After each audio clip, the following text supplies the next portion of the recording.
candy for my brain. Check out this review on mood, memory, and brain from Justin F. This product is amazing. He says, I started an animal-based diet at the beginning of the year, and I'll never look back.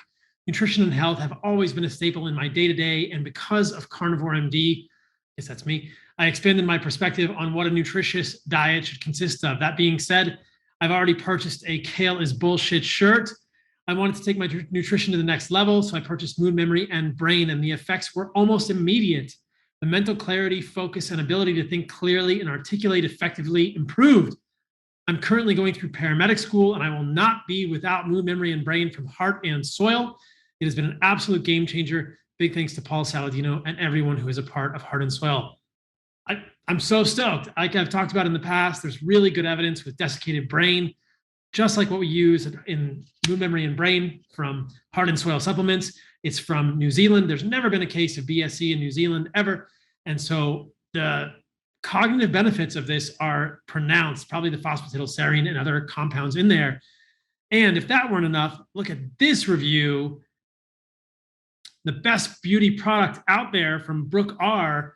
on skin, hair, and nails from Heart and Soil supplements. I've struggled with temperamental skin since high school. I've tried all sorts of skincare and topical treatments. Everything always took forever to work and would only target one of the few issues I've had with my skin, not all of them. I've been taking skin, hair, and nails for a couple of weeks now, along with beef organs. My face has not broken out once. Texture and redness are improving. My acne scars are healing. I don't get oily throughout the day. I've also stopped using every single one of my skincare products, including moisturizer, sunscreen, and makeup. My skin has never been better. I've also noticed that my nails are stronger and don't break anymore. This stuff is amazing. It is amazing what happens when you put real nutrition into a capsule so that more people can take it. Fresh organs are fantastic. If you can't get those, check us out at heartandsoil.co to get your desiccated organs. I talked about Mood, Memory, and Brain today, and skin, hair, and nails. And those of you who are very astute will notice that I am wearing a prototype version of the new Kale is Bullshit shirt. On YouTube, you can see it. Stay tuned. We're prototyping it. It will be available for full purchase in the very near future, and you will be seeing more of it.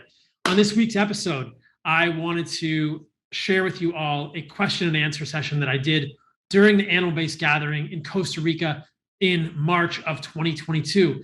This one was amazing. It was in my house. I was a little apprehensive about this, but it went over really well. We, for more than 2 hours, had question and answer between me and the participants, the nearly 100 people who came all the way to Santa Teresa, Costa Rica, to be a part of the animal-based gathering, which was amazing in its own right. But this is the question and answer, the live Q&A. I had no prep. I had no idea what questions people were going to ask me. I was off the cuff on all of these. So enjoy this Q&A, this live Q&A with me from the animal-based gathering in Costa Rica. If you're listening to this on audio version, know that there is a YouTube video version with all of this footage nicely cut together if you want to see what the animal-based gathering looked like and you want to be there with us in spirit or in video spirit. So that is today's podcast. Enjoy that one. All right, guys, welcome to the Fundamental Health Podcast. You're all superstars now. You're all going to be in this video and this recording. This is the first time we've done something like this. We are at the second annual animal-based retreat in Santa Teresa, Costa Rica. Let's do a little whoop for the crowd so everybody listening.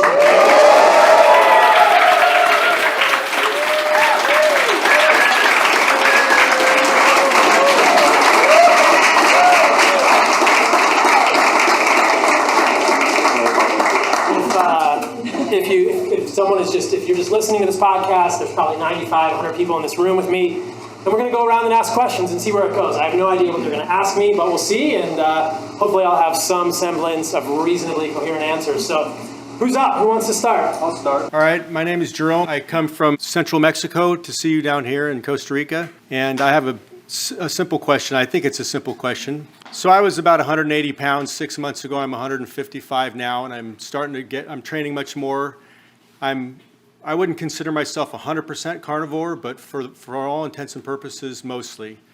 And I've been eating about 80 to 100 grams of protein a day. And I've been working out at the gym and swimming and boxing. And my question has to do with the development of muscles. And so I have a certain amount of muscle development on 80 to 100 grams of protein. If I did the same workouts with the same intensity, but increased the level of protein intake, would that have an effect on the muscle structure and the amount of muscle that I have? I think it probably would. My sense is it probably would. If you weigh 150 pounds, I would eat 175 grams of protein. I would double your protein. If you're 80 to 100, I would go to 175. I was having this conversation with somebody else yesterday. I think most people don't get enough protein. And protein and animal foods and red meat gets vilified so much, but I think that this is a huge lever that very few people pull. I have a 71-year-old mother with osteoporosis, osteopenia. She doesn't get enough protein. And I think that the evidence that red meat, especially the leucine amino acids, the branched chain amino acid leucine in red meat, I think the evidence that that is harmful for humans or overactivates mTOR or decreases longevity is just essentially non-existent. It's complete bullshit. I don't think it happens at all. So I don't think humans should fear protein in any way, shape, or form. Obviously, everyone has, there is a threshold at which your kidney can no longer turn the protein into urea, right? In which case it spills over to ammonia, and that's a problem. But for most people, that's massively more than what they're eating. Perhaps twice the 160 or 150 that you should be eating. It's probably 300 or 280 grams of protein for you, at which point you start swinging over into ammonia. There's individual basis, but I think many people would have a very hard time reaching their protein threshold. And so I think that you have a lot of room to go. 1 gram of protein per pound of body weight is, I think, the bottom for most people. And so everybody can think, okay, I weigh 135 pounds, I weigh 180 pounds, am I getting 135 grams of protein, am I getting 180 grams of protein? And then see as you go up. I weigh 165, and I think every day I'm probably eating 210, 220 grams of protein right now, because I'm probably eating more than that actually, because I'm getting 2 pounds of grass-fed ground beef. Shout out to the folks at Grass-Fed Costa Rica who were here yesterday doing the organ tasting and the carving for us. And then I'm doing organs, and then I'm also doing raw goat's milk kefir, which has protein. So I might be closer to 250 these days. Right. And I don't see massive changes in my body, but I think if you're up at the level where your body's getting enough protein, I think that's where you're going to maximize muscle mass. And for men and women, this is important, because I'm going on a tangent here. I'll pause and then let someone ask a question. But I think there is no greater driver of leanness than your basal metabolic rate. There's this fallacy, there's this misconception that you can exercise your way to a six-pack. And I think that's pretty false. Like, it's really hard to exercise your way to a six-pack sustainably because your thyroid will compensate and all these systems will change in your body. So, and we can talk about fasting if you want, but I think that for most people, maximizing your basal metabolic rate is the key to ideal body composition. And how do you do that? You do that with proper sleep, circadian rhythms, vitamin D, nutrients, organs, meat, and then you do it with adequate amounts of protein and then lean muscle mass and some sort of stimulus. And I don't think the stimulus has to be massive. You know, somebody was asking me earlier if I do like micro workouts. I think it's true. Like I just did like 4 sets of front squats and maybe 3 or 4 sets of pull-ups today and a few sets of dips. That's it. I probably won't do much else. I also surf, but like I'm not in the gym 3 hours a day. I think just giving your body some resistance stimulus will drive it to carry more muscle mass, and that will increase your basal metabolic rate. That was a long answer to your question. Well, thanks for the answer. A real quick follow-on with respect to supplementing the protein. If I had, say, a relatively clean whey protein powder, is that something that's acceptable if I don't have red meat or organs to consume? If you don't have red meat or organs, then yeah, use a protein powder. But if you have red meat or organs, why would you just not eat a steak?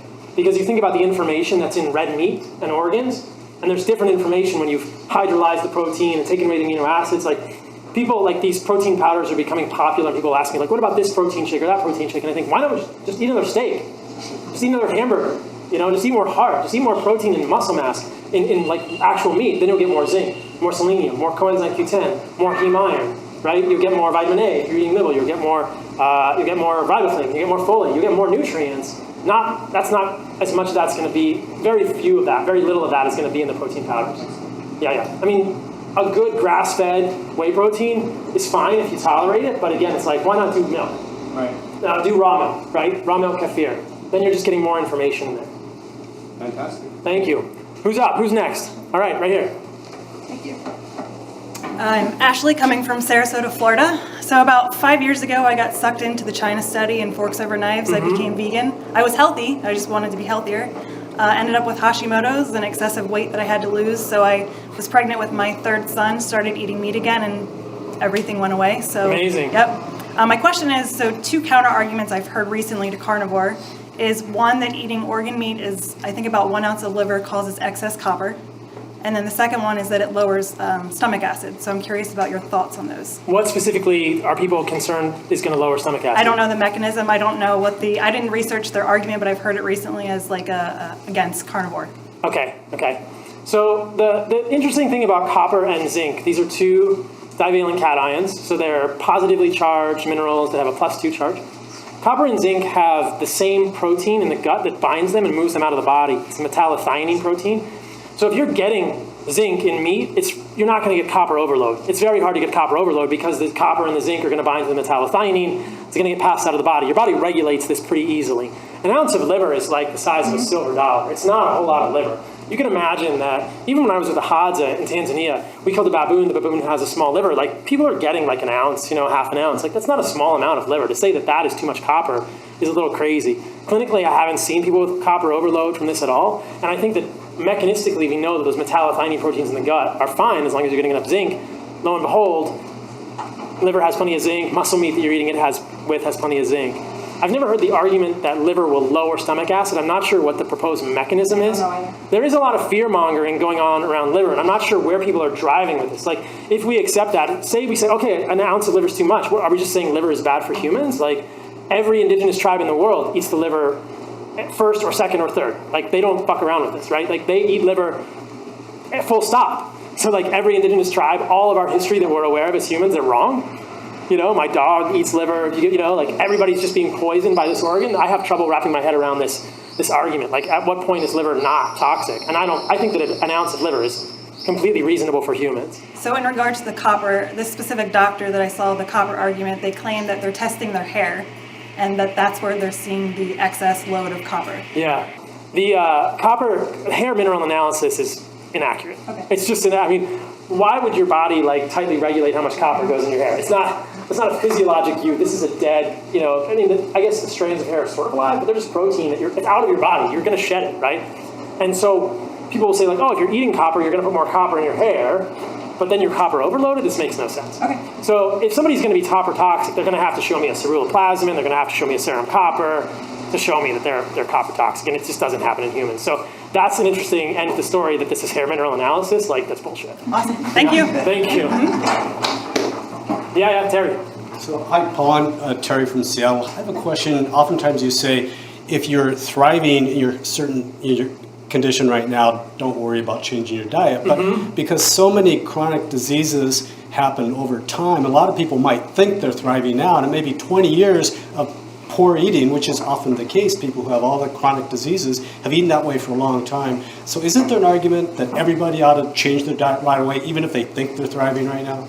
Oh, that's a great suggestion. I think you're right, and I want to at least leave the door open for people to have some agency and some sovereignty. And like, look, if you can honestly sit with yourself and be like, I'm kicking ass, I am thriving. Like, my workouts are good, my libido is good, my sleep is good, my mental clarity is good, my body composition is good. I'm an NBA player. Like, everything is amazing.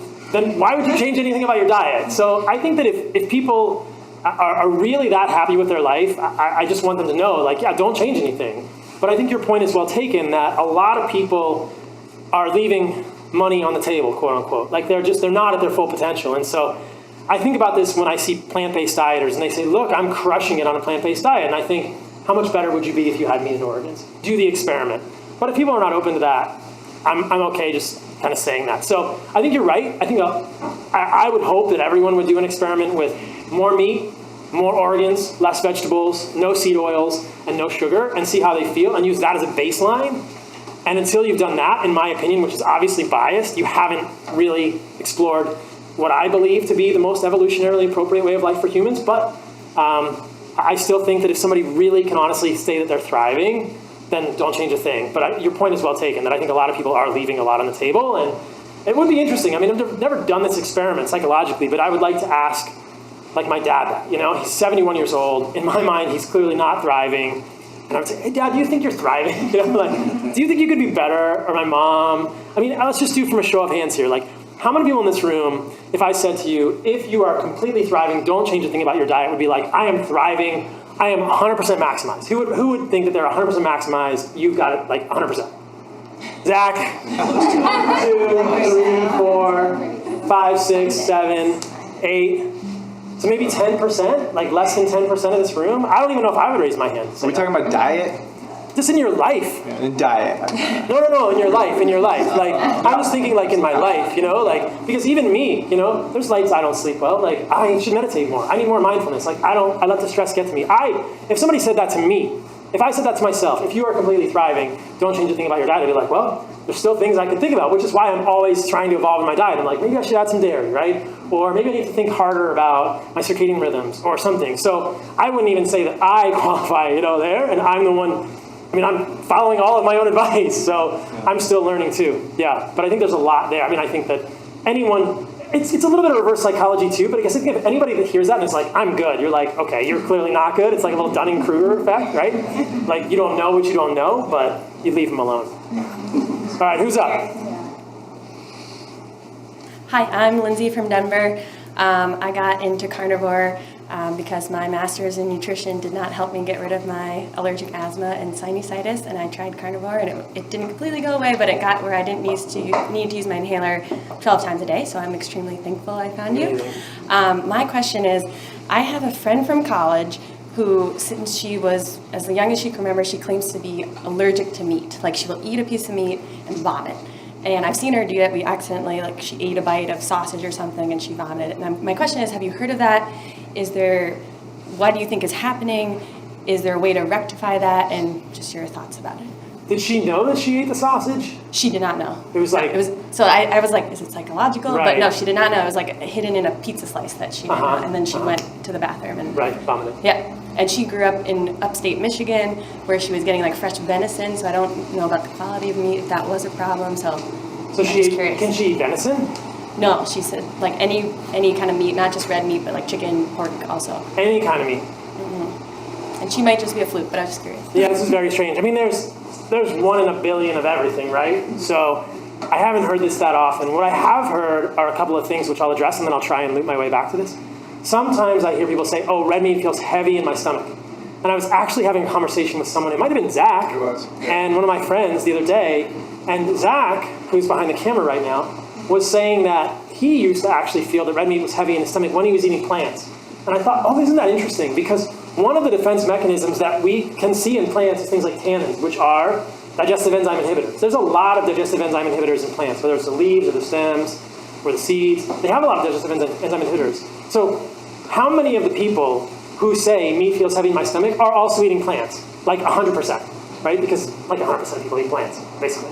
And then, not to be sexist, but this is a lot of women who say this. And so I'm thinking, okay, are these women eating a lot of salads because they think meat is going to make them bulky or not feminine? And then, is it possible that the legumes, the chickpeas, the nuts, they're eating the pumpkin seeds, the flax seeds, the kale, the whatever, is actually really inhibiting digestive enzymes at the level of the pancreas or even in the stomach? And that could be a problem. So it's an interesting thing to think when people say, the meat feels heavy in my stomach. I now want to say to people, okay, now experiment, try the meat with nothing else. And most of them probably won't do it. But I think that's a possibility too. I have come across occasionally where people think that they're allergic to beef. And that's not out of the realm of possibility. I think there are probably humans on the planet who have an allergy to beef. But many times they can eat lamb or bison or venison. I've never heard of somebody who vomits every time they eat meat. And I don't know what to think of it. I was thinking, is this alpha-gal? Is it the Lone Star tick, which is an IgE allergy? But again, that would be just to red meat with the alpha-gal component of red meat that's causing that IgE allergy. Incidentally, for people who are listening to this podcast and for you guys, my friend Evan Brand, who I did a previous podcast, was telling me about a form of acupuncture that we can put in the show notes that he has seen observationally was helpful for alpha-gal, which I think is crazy, but if it works, that's incredible. I forget what it's called, auricular desensitization or something. So, because people always ask, what about alpha-gal? How do you fix alpha-gal? So I don't know. I'd have to think more about that. It would be interesting to look at her labs and think about her history. Has she ever been able to eat meat in her life?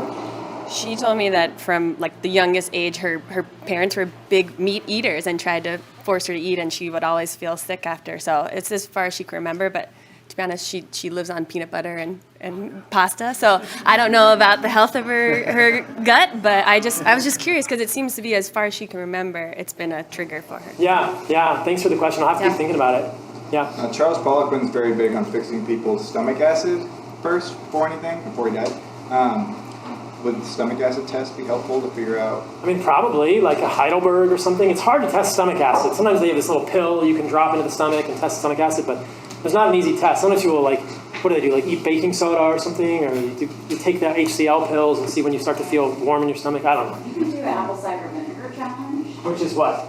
You drink apple cider vinegar, and it's more like a hydrochloric acid test. So if you feel a burn, then you don't have enough hydrochloric acid. With apple cider vinegar? Yeah. So there's someone, I don't know if I don't know if people on the podcast will be able to hear you over there, but I haven't worked with people enough to know this. Whenever I drink apple cider vinegar, it burns the shit out of my mouth. So, and it burns going down, but I don't know. It's like, it's the tough. HCl test is the same. You just Yeah. keep taking enough capsules. Yes, exactly. And I wonder how accurate the HCl tests are. But, okay, who's up with questions? Hi, Paul. My name's Mary, and I've been working with people with the ketogenic diet for about 25 years. And I was wondering if you could speak a little bit to the lean mass hyperresponder, or the person who has excessively elevated cholesterol and probably LDLs as well. And even the third category would be the person that has very high triglycerides. If you could just speak a little bit to the person that has that reaction when they go carnivore or keto, that would be awesome. Yeah, so people also get that reaction when they go animal-based. So if people are not familiar with this phenotype, the lean mass hyperresponder phenotype is something that happens to, I would guess, the majority of humans. Not all humans, but the majority of humans. I would think 60 to 70% of humans have an increase in LDL if you're measuring LDL in milligrams per deciliter. So if you're measuring LDL density of LDL, which is milligrams per deciliter, then I think 70% of humans are going to see an increase in LDL when they increase their saturated fat in the diet. And so when you really look into this, there's a pretty clear correlation between the ratio of saturated fat to mono plus polyunsaturated fat. So if you're eating more mono or poly together, then your LDL is going to be lower. If you're eating more saturated and less mono and poly, your LDL for 60 to 70% of people, observationally, is going to be higher. About 30% of people, LDL doesn't move. And you're like, okay, I don't know what's going on there. But for a lot of people, LDL goes up when you eat more saturated fat and you decrease mono and polyunsaturated fat. You will all know, listeners will all know, that I'm no fan of excess polyunsaturated fat, whether it's in the form of fish oils or especially not in the form of seed oils, corn, canola, safflower, sunflower, soybean, grapeseed, whatever. So those will lower your LDL, but not in a good way. We'll talk about that. But if you also have less monounsaturated fat, so if you don't have a lot of olive oil, which I'm actually not a huge fan of either, or if you're not eating a lot of avocados, your LDL will go a little higher.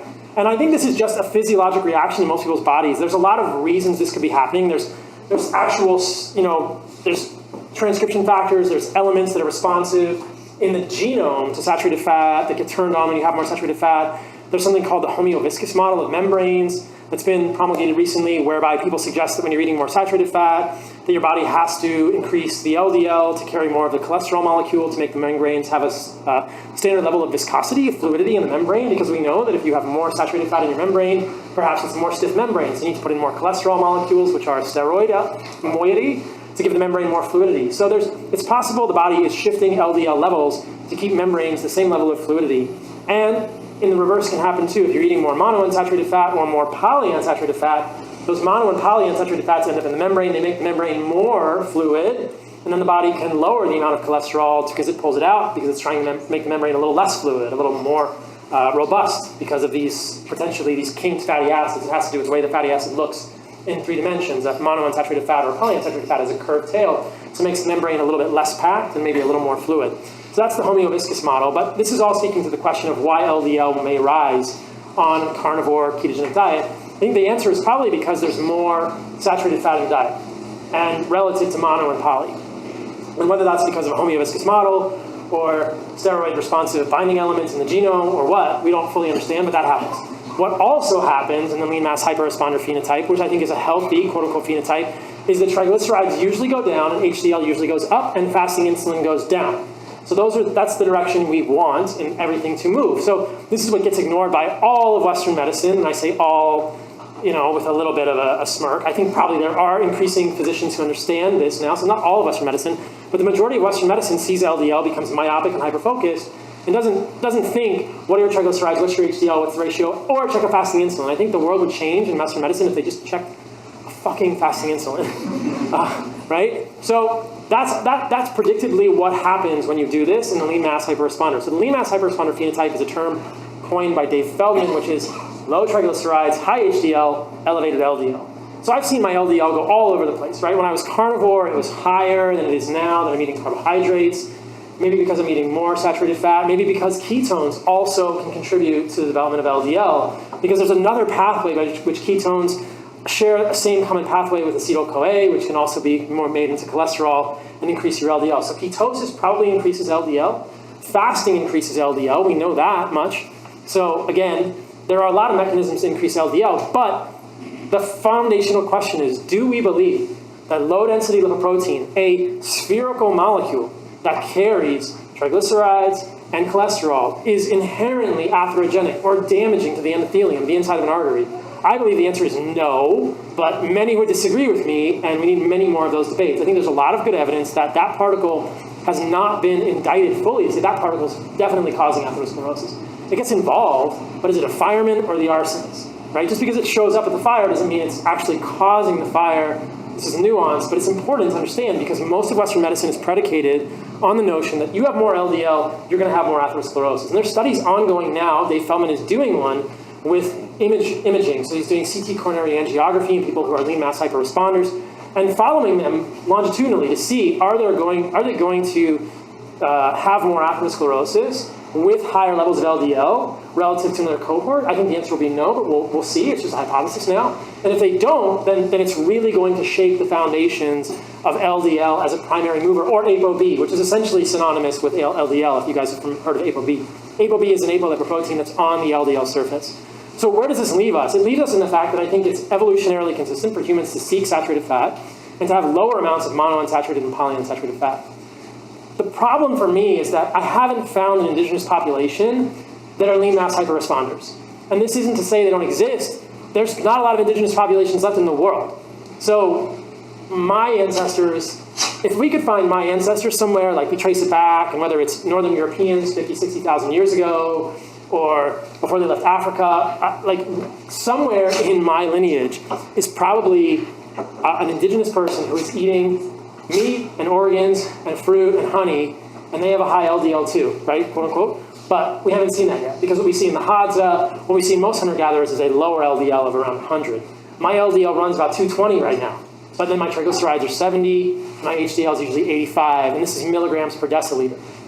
Moving back to the last thing, then I'll move on from this question, is that when LDL goes up, the particle size is what increases, not the particle number usually. And people want to say, oh, particle number is important. I'm actually not convinced that particle number matters that much.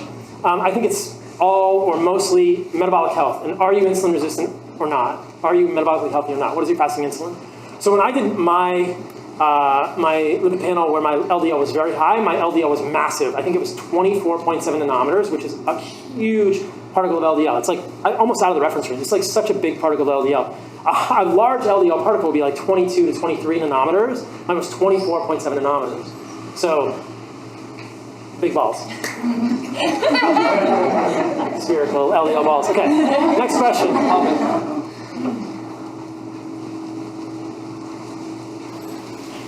Question about iodine, which I don't hear much about in this crowd. My name is Lotta Moberg, by the way. I'm working finance in Chicago.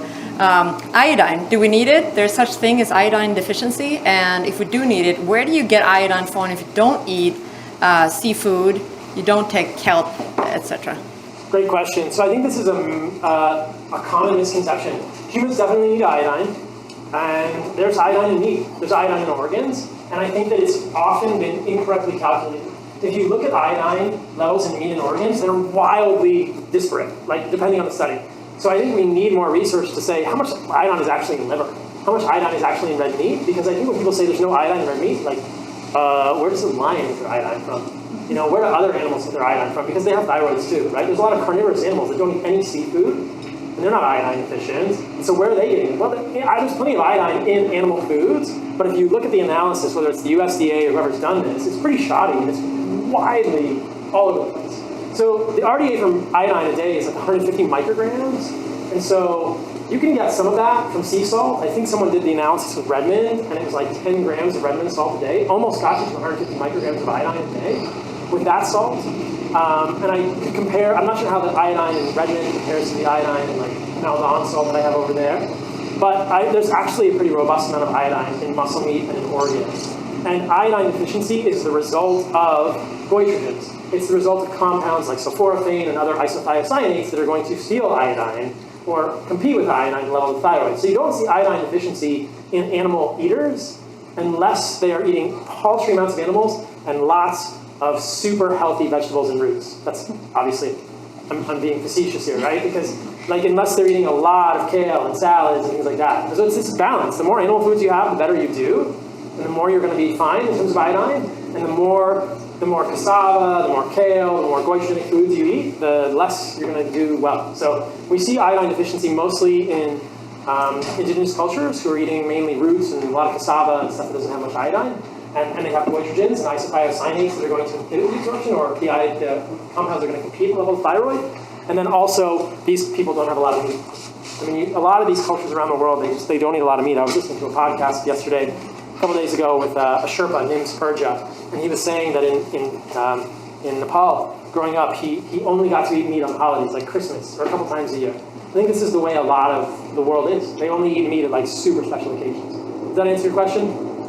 Yeah, absolutely. I wonder where the idea comes from that we need the seafood or kelp supplement, or of course, put iodine in your salt, right? Like I would be with my parents and I want the Himalaya salt, and they'd be like, no, you should eat table salt. This has got iodine, it's good for you, you know? Probably because most of the world wasn't getting enough animal products, right? They're eating breads, they're eating pastas. I mean, you look at the foods that are fortified, you've got bread and cereals which are fortified, and I think most people were eating most of their diet as that around the turn of the century, around 1900. Meat is expensive. And probably they alleviated the iodine deficiency once they got hold of fish. That was the first thing you get, right? If you climb up the income ladder, first you get fish and chicken, and then you get the Then you get the beef, yeah. But I mean, today beef is cheaper than fish most of the time. You can get grass-fed ground beef for $7 a pound. It's hard to get any good salmon for that. But yeah, you can get it from seafood, but I don't think you need it. I don't really eat seafood that much, and I've never had a problem. And you would see it. Iodine is also notoriously difficult to check in the blood. Basically, you just want to watch the thyroid hormones. You want to watch the TSH, the free T3, the free T4, and maybe reverse T3. And then from there, you can tell. And you know, when you see, it's fine. It's never a problem. This person's not iodine deficient. So you kind of get back to the hair mineral analysis. People will be like, oh, your urinary iodine's low, therefore you're deficient in iodine. It's like, what is it going to fix? How are we going to know? There's no metric you can look at if your thyroid's already healthy. Yeah, who's up? Hi, Kendall from Seattle. I was curious what you think about the higher levels of deuterium in fruit. You know, I did a podcast about deuterium many years ago, and I'm pretty skeptical about it now. I haven't really gone down the rabbit hole much in the past on deuterium, but a lot of the pieces of the puzzle don't add up for me with deuterium. Yeah, they just don't. I'd like to recheck my deuterium. I had a very low deuterium diet at the time, and my deuterium levels, when I checked, were like 140. Like, it should have been much lower. I've had friends that have done deuterium-depleted water, and they get super low, and they feel like shit. So I don't know. I'm not convinced that like deuterium is that bad for humans. I don't know. We probably shouldn't be eating tons of it, but I'm just not convinced that it's the end-all and the be-all like you might suggest. And there's so many other benefits to fruit, in my opinion. And I have a lot of skepticism about how they're checking these deuterium levels in fruit and water. Like, if you really look into it, the way that you measure the deuterium is a little bit shady too. So yeah, so I wouldn't worry about it. Yeah, I don't worry about it much.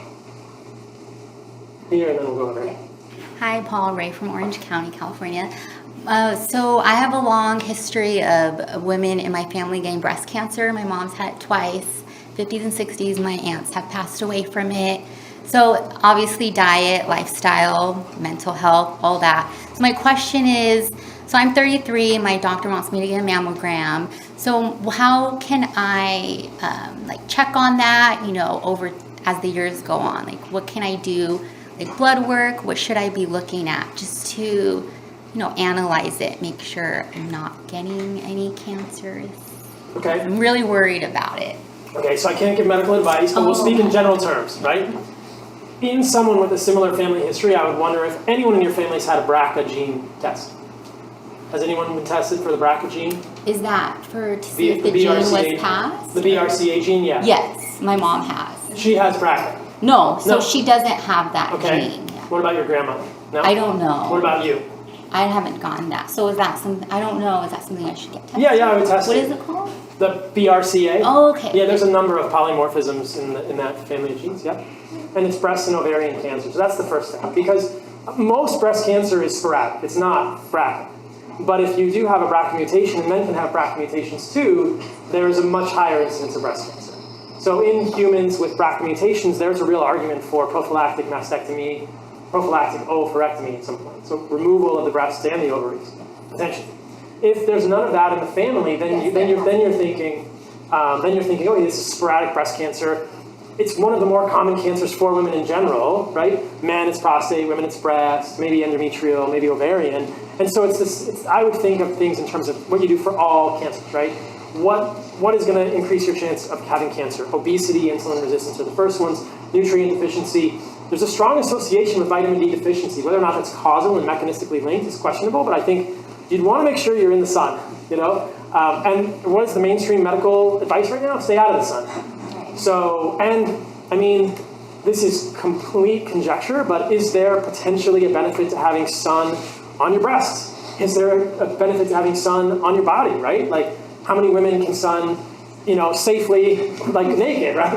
Like, who knows? That's completely conjecture. Who knows if there's anything to that? But I think that there's a lot of lifestyle things to do there. And beyond that, there's maybe some more sophisticated things you could do that I'm not aware of because I'm not an oncologist and I don't work with people with breast cancer. So there's probably more. But I think that, having a mammogram is a reasonable thing to do.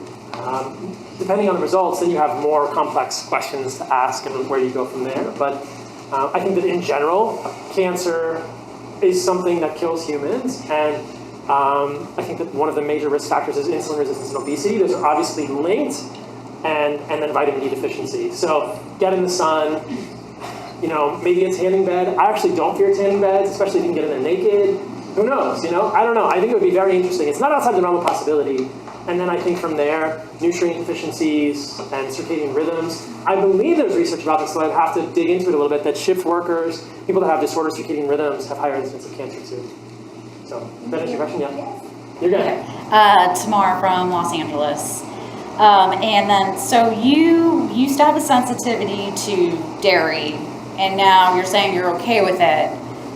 But I was taught that when you do an antibody test, like a food sensitivity test through antibodies, that once you have the antibodies for it, you will always have the antibodies for it and always have a reaction. So you're kind of saying otherwise, right? Yes. So you can. But have you tested your antibodies? I don't believe food sensitivity tests are worth anything. Really? Yeah, they're IgG. So IgG and IgG4 antibodies, it's pretty much worthless. So it's confusing for people. I found it so helpful.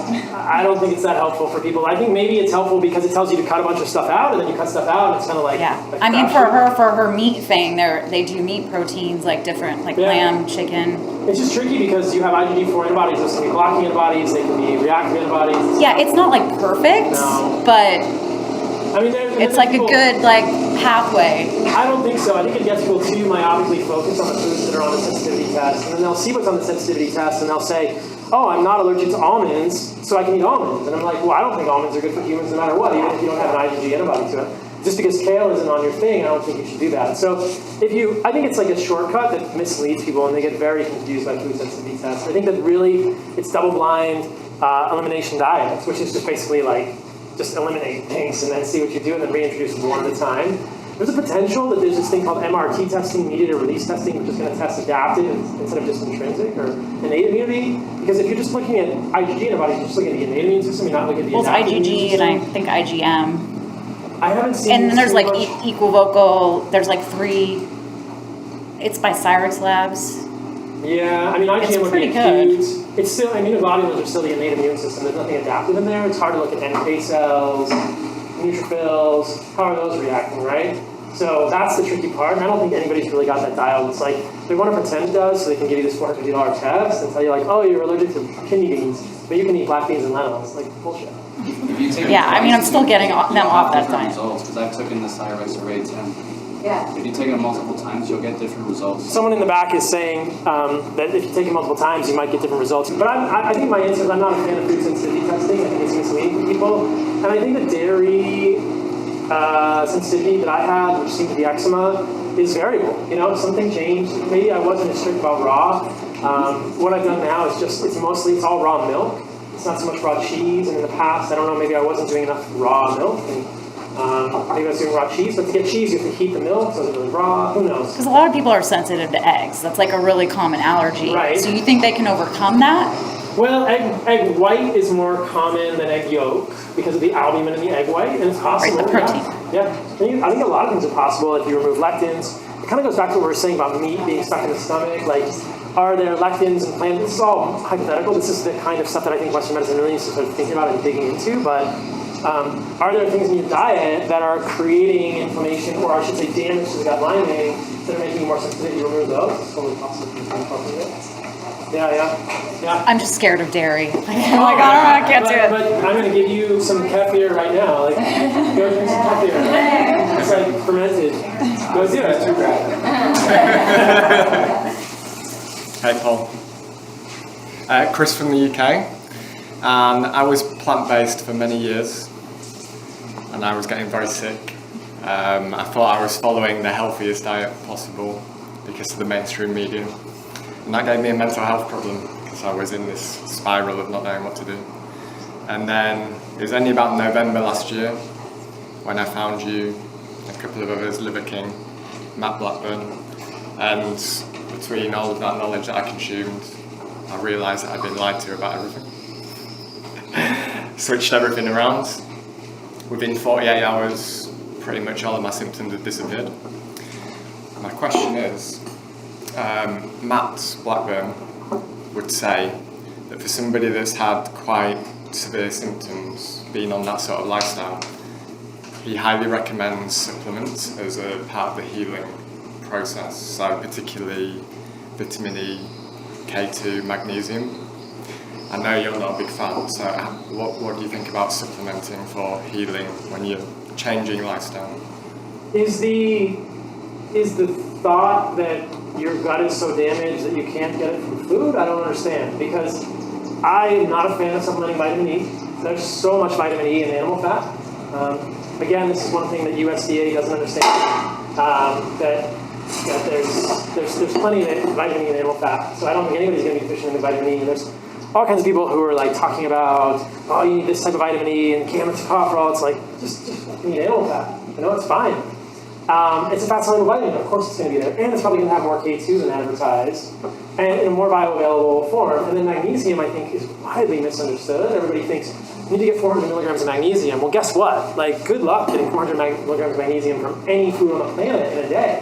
It's like half a pound plus of peanut butter if you just look at raw magnesium, and then you know that legumes are not going to be bioavailable. So you're never going to absorb 400 milligrams of magnesium from half a pound of peanut butter. Who can eat half a pound of peanut butter a day? Like, you know, people will be like, I'd love to eat half a pound of peanut butter a day, but you're not going to feel good eating half a pound of peanut butter every day. Like, you cannot get the RDA from magnesium. There's clearly something else going on there. Nobody's really talking about this. So it's like, for me, it's not about how much magnesium you get. It's how much is bioavailable and what's in your other diet, what's inhibiting that. Because we certainly know that phytic acid and oxalates can bind to these anions, these cations of magnesium, and pull them out of your body. So like, I think most people are losing the magnesium from their kale, from their almonds, from their peanut butter. They're not absorbing any of it. The lowest magnesium I've ever had was when I was a vegan, and I was eating tons of kale and almonds, and it's horrible. So I don't think for very long you're going to need supplements. I think it just creates dependency, and I think when you start taking supplements, it often imbalances other things for people. So K2, vitamin E, magnesium, I would say, I don't think you're going to need it. And my suspicion is that no one is going to be able to prove to you that you do with lab work and say, hey, look, you're actually deficient, then I'm going to supplement you and look, you're actually better. It's just sort of they're just going to expect you to take it on faith. And to me, I don't think you need it. But yeah, I think it's just, you're going to get much more of it from food. And then that begs the important question, which is, what foods are going to have those things, and why are those foods deprioritized in the diet? Thank you. Hi, I'm Andreas, all the way from Vienna, Austria. And, you know, even more than widen my diet perspective, you made me appreciate nature more. And so I made it my morning routine to go out into the forest, you know, every day back home. And this was like a major change, best lifestyle change ever. Love it. So thank you for that. Yeah, as well. yeah, love it. My question is about low baseline blood sugar levels. Because of course we know that very high baseline blood sugar levels are bad. What about very low baseline blood sugar levels? I asked this because I did the CGM thing, you know, you talked about it in a podcast. And of course it's not that accurate, but my baseline was 63 or something. Like every time when I wake up or when I didn't eat for hours. And I had to stop a full-on carnivore for 3 months experiment because I was all the time low energy, dizzy, because I was only eating meat, organs and fat, no carbs whatsoever. And I think I need the carbs because I have this low baseline blood sugar. Is that bad that I have this very low, or is it normal, or can you talk about this? Yeah, sure. What CGM were you using? It's called Veri. It's from a Finland company because NutriSense doesn't ship to Austria. Is it a Freestyle Libre or a Dexcom? Yes, it's a Libre. Yeah. Libre? Yeah. Did you check it with a finger stick? Did you do a finger stick to make sure that the CGM was accurate? No. Okay. No, I didn't. Yeah. You have to do that. So I think the CGM companies don't talk about this enough. So the first question is, so a continuous glucose monitor is a little disc that goes on your skin with a plastic stylet that goes in the interstitial space, and it can sample glucose levels. It's like a flash monitor. It takes it every 5 minutes. The problem with these is that they kind of have a variable baseline. Sometimes they're high, but they could also be low. So when I've done these in the past, you put it on and you're like, my fasting blood sugar is 110. What the heck's going on? Then you do a finger stick and your fasting blood sugar is 80. And you're like, okay. Then you do another one. Oh, it's 115. Oh, it's 85. Okay, you got to adjust. You have to recalibrate the CGM. So I don't know if this is the problem, but I think you should do another CGM and do a finger stick. Do 3 or 4 finger sticks and make sure to correlate that with the CGM, because the finger stick's pretty accurate. Those are much more accurate than the CGM, at least for the baseline. Then once you have the baseline, you'll be in a good spot. So my suspicion is that you felt dizzy because of the carbohydrate lack, because of the electrolytes. Maybe not the low blood sugar. In general, what happens for people when they go fully zero carb is the fasting blood sugar is actually higher than it is when they're eating carbohydrates, because you become physiologically insulin resistant and you have a higher fasting blood sugar. When I was full carnivore, the fasting blood sugar was 95, 96. You add in carbohydrates and it's 76 the next day. Now you're getting spikes, but probably my area under the curve all day is much lower. My A1C went down. So hemoglobin A1C is an average 90-day measure of your blood sugar, and my hemoglobin A1C went from 5.4, 5.3 on carnivore to like 4.7. So my average blood sugar was much lower when I added carbohydrates because your fasting goes down and the majority of the day you're in that fasting state. So my suspicion, if I'm going to like Sherlock Holmes it, is that the baseline on your CGM was inaccurate. Finger stick to confirm, and then just obviously add more carbs fixes everything. Yes, yeah. Because it's a bit annoying that I need carbs, you know, to think clearly and stuff. I can't really work out in the morning. Why is it annoying? I don't know. For me, it's annoying. I want to just wake up and be like, hey, yeah, let's do it. Well, I mean, if you eat carbohydrates the day before, you know, you'll be fine the next morning. You won't have to do anything. You can fast in the morning. You'll be better. But I do think that, like, man, put some honey in your diet. We have a mango over there for you right now. Yeah. You know, that's not. Is there another reason you don't eat carbs? No, not really. I'm not that kind of a fruits guy. I've never been. But I'm changing because I read your second book, the cookbook. Yeah. And I want to experiment with fruits more and see how it goes. Because I was eating millets for carbs, but I don't think that's no, good. I think millet, if I'm not mistaken, millet has like isothiocyanes, and there's some problems with millet. Yeah. So I wouldn't do millet. I mean, maybe white rice, but every time I say that, people are like, oh, Paul Sargent says white rice is okay. Like, I'm really not a fan of white rice, but it's pretty innocuous for some people. It's not my favorite, but I think fruit is great. Have you eaten any fruit in Costa Rica? Yes, of course. What have you had? Papayas, mangoes. What do you think? Yeah, amazing. How do you feel? Amazing. Okay. Yeah. Every time. Yeah. Don't stop. Yeah. Thank you. I will check the levels if they're accurate next time. Check it exactly. It's probably going to be hard to get good food in Austria, but hopefully, yeah. Yeah. Cool. Thank you. Maybe Zane has a question? Yeah, go Go for it. Hey, Paul. This side of the room needs to get it too, so we'll bring it over here soon too. My name's Michael Weber. I'm from South Florida. My question is, I'm a big fan of raw eggs, and I hear you talk a lot about the egg whites. And I've been trying to do a lot of listening to my body. And when I have 6 to 12 raw eggs in the morning, I feel great.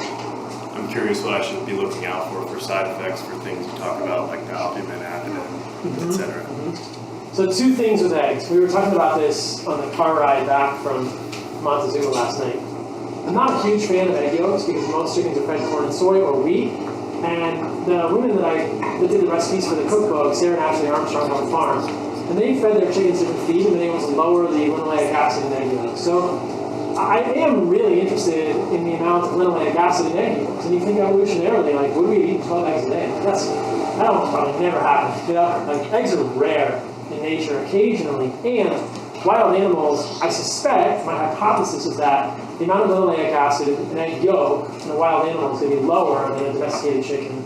So my concern, for myself at least, is eating a lot of raw egg yolks, that can increase the amount of linoleic acid. So one thing you might do, and I think we need to develop some sort of an assay for this that's better, is like a fat biopsy to really look at linoleic acid in the fat. That's the only way to really get us into like linoleic acid load.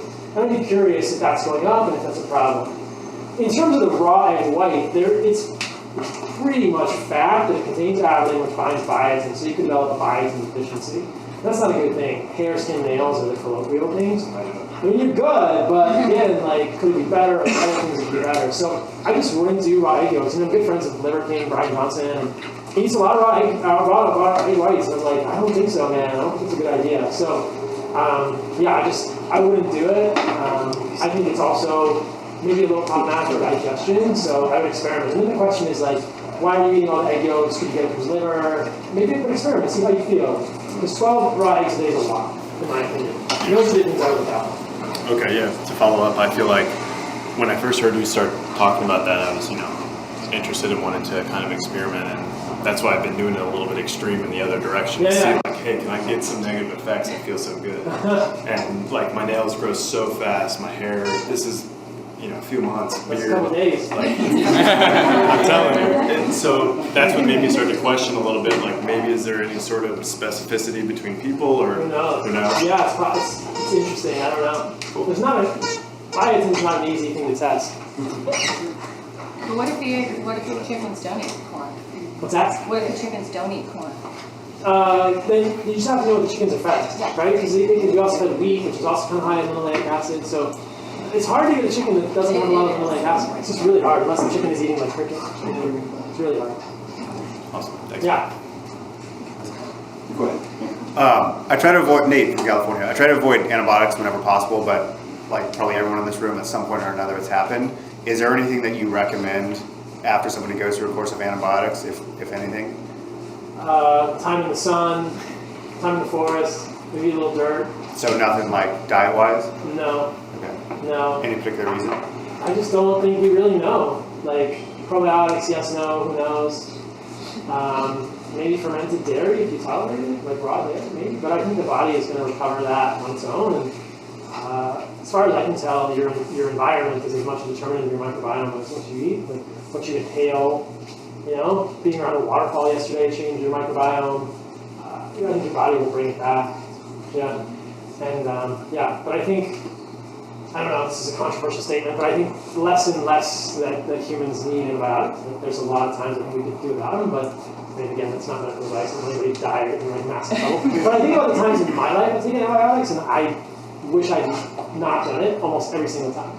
I got really pushed into it in medical school when I had an abscess in my leg that was caused by an orthopedic surgeon injecting steroids into what he thought was a Baker's cyst. It was actually a ganglion cyst. and I was forced to take antibiotics, and it was a total nightmare for me. And then I recently took a couple doses of antibiotic because I had an abscess in the bottom of my foot. I stepped on a Ketosis spine here in Costa Rica, and I didn't get it out all the way, but really the answer there was just incision and drainage. It would have been fine. So I don't know. It's very controversial. I think that people will be angry in the podcast if I say don't take antibiotics or anything, but the human body's pretty freaking resilient. I think a lot of times we can not take them, but I don't know, maybe they'll get in trouble. So what have you needed them for in the past? Oh, just like, infections, when they say like, oh, this thing is infected, so you gotta take antibiotics. What kind of infection? Like, a cut on your knee or something. Bullshit. Yeah. 100% bullshit. Like, that, not medical advice, you didn't need antibiotics. Right? I had a friend who's a surfer. He might be here, I don't know if he's here. He had a huge, cut on his arm. It was a huge boil, it was super red. And he shows it to me, and I was like, I don't know, man, maybe. He's like, I'm not gonna take him. I was like, all right, it was fine. Like, you freaking healed it, I'm not saying everybody's gonna be like that. I think that your metabolic health matters, but a cut on your knee, no way. What about strep throat? No, this is a very controversial position that I hold. I'm not a pediatrician. I'm not giving medical advice to anybody's kids, but strep heals on its own.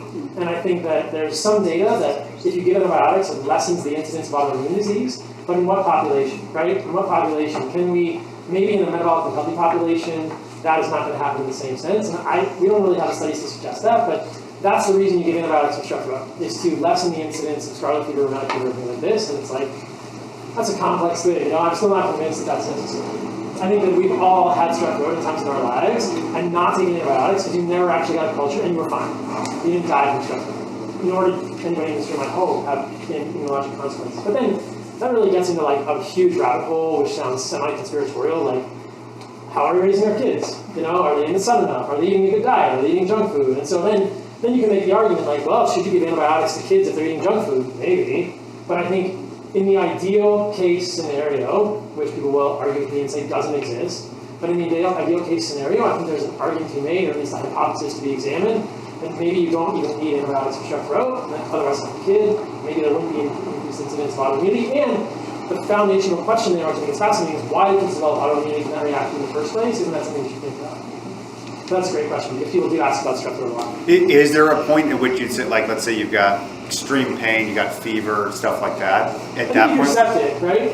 So if you have tachycardia, if you have fever, if you have signs of sepsis, fine, take an antibiotic, But I think that, we're in Costa Rica. If you go to the urgent care and you show them a little cut, they're going to give you an antibiotic. If you show up with diarrhea, which is probably food poisoning, they're going to give you diarrhea. Where in fact, there's really no evidence that treating traveler's diarrhea or food poisoning with antibiotics does shit.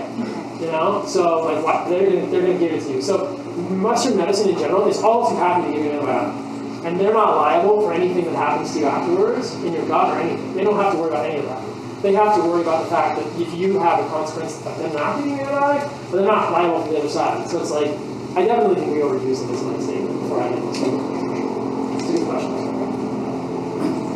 So you've unpacked this a few times, but there's a lot of reported benefit to polyunsaturated fats creating or allowing for insulin sensitivity in a fat cell.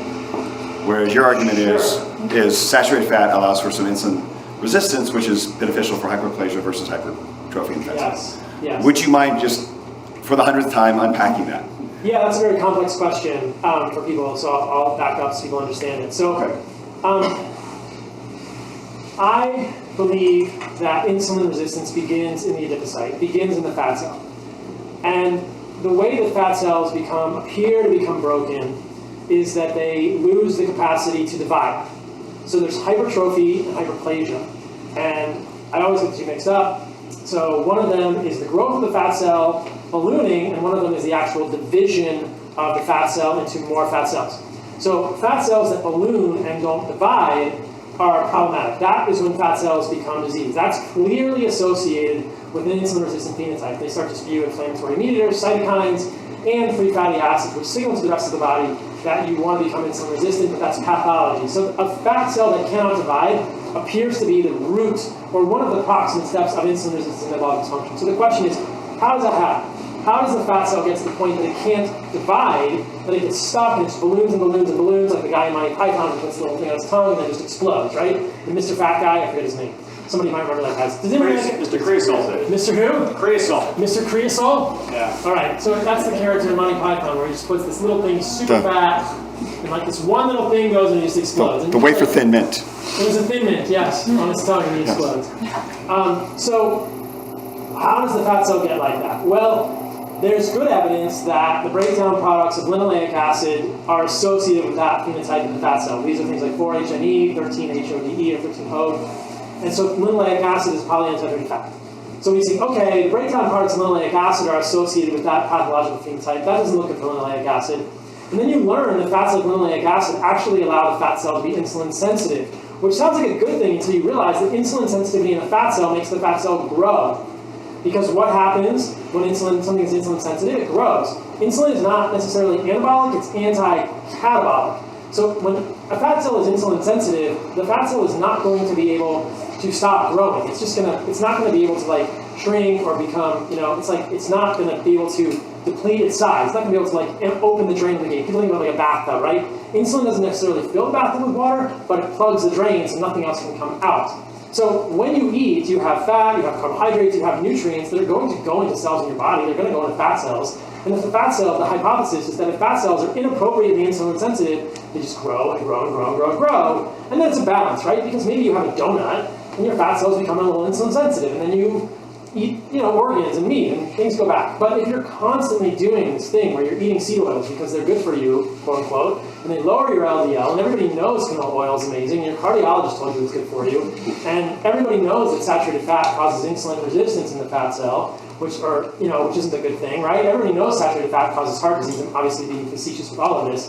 Then if you continue to do that, at some point your fat cells are probably going to pass the point of no return and become a little broken, and that seems to be what happens.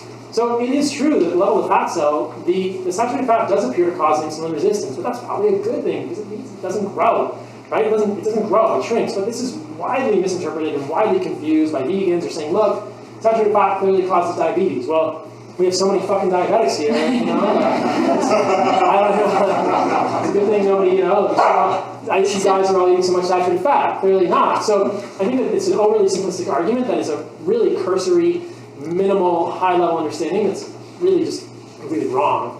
So at the level of the fat cell, the way you keep it healthy, I think, is with animal fats and minimal amounts of polyunsaturated fatty acids. Of course, there's some animal fat, and not excess monounsaturated fat either. And the way you develop disease is you get evolutionarily inappropriate levels of linoleic acid potentially. It's complex. Again, the breakdown products of linoleic acid, 4-HNE, 13-HODE are associated with all of these problems. So it looks to be problematic, it looks to be guilty, but it could just be an inflammatory phenotype or some sort of oxidative stress that's oxidizing linoleic acid that's already in the membrane. But you can pretty much find evidence for every step of the way along the path. Like if you eat more linoleic acid, you get more linoleic acid in your cell membranes. Okay, that we know. If you have more linoleic acid in your cell membranes, you get more HNE. Okay. If you have more HNE, you have more oxidative stress. Okay. If you have more HNE, you have more oxidized LDL. Okay. If you have more HNE, you have more diseased fat cells. Okay. So it's like A goes to B, goes to C, goes to D. It's pretty much every step of the way. You can draw the story and say, yep, there's evidence for every piece of the puzzle. It's just that people don't see it all together, and they can't imagine that something that lowers LDL could be bad for you. This is why the LDL thing is like the major crush or the major, I think, stumbling block for people, because they're going to say, no, anything that lowers ApoB must be good for humans. And when you release the demons, when you exercise the fucking demons of LDL, and you realize, oh, holy shit, maybe LDL isn't the end all and be all, maybe rising LDL with saturated fat isn't the end of the world, then it all starts to make sense, because it all has to be this sort of evolutionarily consistent story in my mind. Like, why would something that is in animal food, that is also nutrient rich, that our ancestors seek, be bad for us? Oh, it's actually not bad for us, like we're being told. So when that all makes sense to me, if we believe saturated fat is bad for us, then I have a really hard time understanding any evolutionary story and anthropology and human seeking of meat and like, oh, we're just seeking things that are killing us. Like, humans are thriving and being more fertile and having more babies and growing taller and like being much healthier, but also dying from this thing. It doesn't make any sense to me. So it all has to kind of make sense, because presumably that's how, millions of years of natural evolution would work. for us as humans. So does that make sense, Zane? It makes complete sense. Okay. Does anybody want me to go into more on that? Because I would love for you to touch on linoleic acid as far as to does it respond differently in a seed oil versus an egg yolk versus in butter versus... Okay, so somebody's asking in the back there if linoleic acid is different in seed oil, or is it different in butter, or is it different in an egg yolk or a seed oil. So definitely, there's different things we can think of with linoleic acid. Is it possible the linoleic acid is oxidized? Yes. Is the linoleic acid going to be more oxidized than the seed oil? Yes. Yeah. Is that a problem? Probably. But is it also possible that linoleic acid in and of itself is a type of a lipokine, like a hormonal signal, right? And in that case, it doesn't really matter if it's in a seed oil or an egg yolk or chicken fat or pork fat. It can still cause problems for humans. So that's very interesting as well. So I think yes, seed oils are probably the worst. There's a compound, I believe it's in canola oil, that's frankly toxic. They have to detoxify out because we're not supposed to eat rapeseed. It's called possegol or something like that. I talked about it with Tucker Goodrich on one of my podcasts. So there's probably a lot of problems with seed oils that make them particularly bad. Linoleic acid is probably extra oxidized. Linoleic acid in egg yolk is probably not that oxidized because it's got all these intrinsic compounds that are protecting it. But still, I do wonder if, at least for fat loss or for insulin sensitivity, people could delay that or worsen something that's already there or not get to the point where they're healing as much if they're just doing a lot of bacon fat. Lots of linoleic acid. So I think linoleic acid is linoleic acid, but it could also be more oxidized or come along with things that are also more problematic than seed oils. But I also wouldn't eat a lot of chicken fat because it's so high in linoleic acid compared to beef fat. That's my problem with olive oil as well. It's like 15-20% linoleic acid, and that's probably not a big deal if you don't have lots of linoleic acid in your diet otherwise, but then again, it's displacing other more valuable fats. It's a problem. Does that make sense? Yeah. You're up. Hey, Paul. My name is Cassie, here from Miami. And I just wanted to share a quick anecdote before jumping into my question. I have been battling gut issues for the past 2.5 years, which manifested in my skin through bumps all over my face, really bad acne. And back in 2020, my boyfriend Kip and I were vegan for 4 months, and my symptoms got horrible. It was unbearable. Could hardly see my face. And Kip was actually introduced to through a podcast and bought Carnivore Code, and we immediately flipped to the carnivore diet. Our families think we were a little crazy from going from one extreme to the next, but that's just how we roll when we believe in something. And my symptoms got so much better. It's the only, I tried everything under the sun, topicals, everything I could find online. And yeah, it really helped to heal. It wasn't 100% though. So not to get into a question about microbiome or gut, but if I, to our conversation earlier, I don't feel like I am completely thriving yet, but if I wanted to do a full scan, is there a certain type of test in order? There's nothing in particular I'm looking for, but more so a company. Do you recommend any company that has really good tests out there to do just a full body scan, figure out what's going on, whether it's gut related or not really, blood tests or anything? You just want to do lots of labs. Yeah, if there's one that's more all-encompassing. Unfortunately, there's nothing I'm aware of that's really all-encompassing. I think blood work can be helpful. Basic blood work would be just CBC, comprehensive metabolic panel, hormones, thyroid, HSCRP, fasting insulin, probably uric acid. That's basic blood work. I think you'd also want to do something like a GI map from Diagnostic Solutions. Is a good place to start. It's not a perfect test, but it's reasonable. I think organic acids is helpful as well. It's kind of piece together. You're kind of looking at everything through a blurry lens and into a box, and nothing's really clear, but you can sometimes get an idea. I think urinary organic acids and urinary mycotoxins is important. A lot of people miss the mycotoxins. That's really critical. And then if you really want to ground out, I think you have to look at things like heavy metals in some way, shape, or form. I don't even think it has to be provoked. I used to think you had to use DMSA or EDTA, but I think you just do urinary heavy metals, lead, cadmium, arsenic, and mercury would be reasonable in your urine. And some people would say, oh, it's not provoked, it's just your recent exposure, but I still think if you have a bunch in your body, you'll see it in the urine, and then you can go deeper. But I think if you do those things, what am I missing? If you do those things, it's a good start of all the system of your body to get a sense of what's going on. What might be causing a problem. Now, having said that, that's probably $3,000 of labs. And sometimes it's just more effective to, I mean, it sounds like you're doing pretty much everything, but sometimes it's just more effective to like go to Costa Rica and and get in the sun and, you know, jump in a waterfall and eat good food for a few weeks and see how you feel and see if things change. It's probably about the same cost and probably way more fun to just take a couple week vacation in Costa Rica and do it as an experiment. But yeah, that's what I would think of for labs. Does that answer your question? Yeah, definitely. I'll look into some of those. Thank you. Okay. Appreciate it. Hey, Paul and Nikki from Dallas. I find that it's very popular today for people to advocate for starches still for glycogen repletion. In practice, I find that whole sugars, fruits, milk, even cane sugar is far superior. My sleep's better, my athletic performance is better. Can you explain physiologically why that might be the case? Well, I'll just say that I'm not a fan of cane sugar. I don't know what you mean by whole sugars. So that would be cane sugar or sugar from milk or fruits for me. Okay, so that is different. But I think it's quite interesting if you look at, hey guys, can you keep the side conversations? It's gonna mess the audio up. I think that the problem with, it's pretty evident processed sugar is problematic for humans. There's a lot of good studies on that. So I'd be careful with cane sugar. I would, and that's why I'm not a fan of maple syrup, because it's cooked and probably problematic there. In terms of glycogen repletion with starch, it's not something I've thought about a lot because I don't do starch and I don't feel as good with starch. And I mean, physiologically, it's another step. You have to use amylases. You have to use, enzymes that cut the starch. Basically, when you have starch, there's a long chain of carbohydrates with a variety of different linkages. You're going to have to then chop it up. So if you can get simple sugars in things like fruit, it's sort of skipping steps, so I think it's easier. I'd have to see the evidence that people point to when they say that starch is better for glycogen repletion than just fruit. I haven't experienced it physically either. It's interesting that that's your experience, that it's fine just to do simple sugars. I do think people fear simple sugars because they conflate simple sugars in fruit with simple sugars in isolation. There's a lot of studies to suggest that the latter is problematic for humans.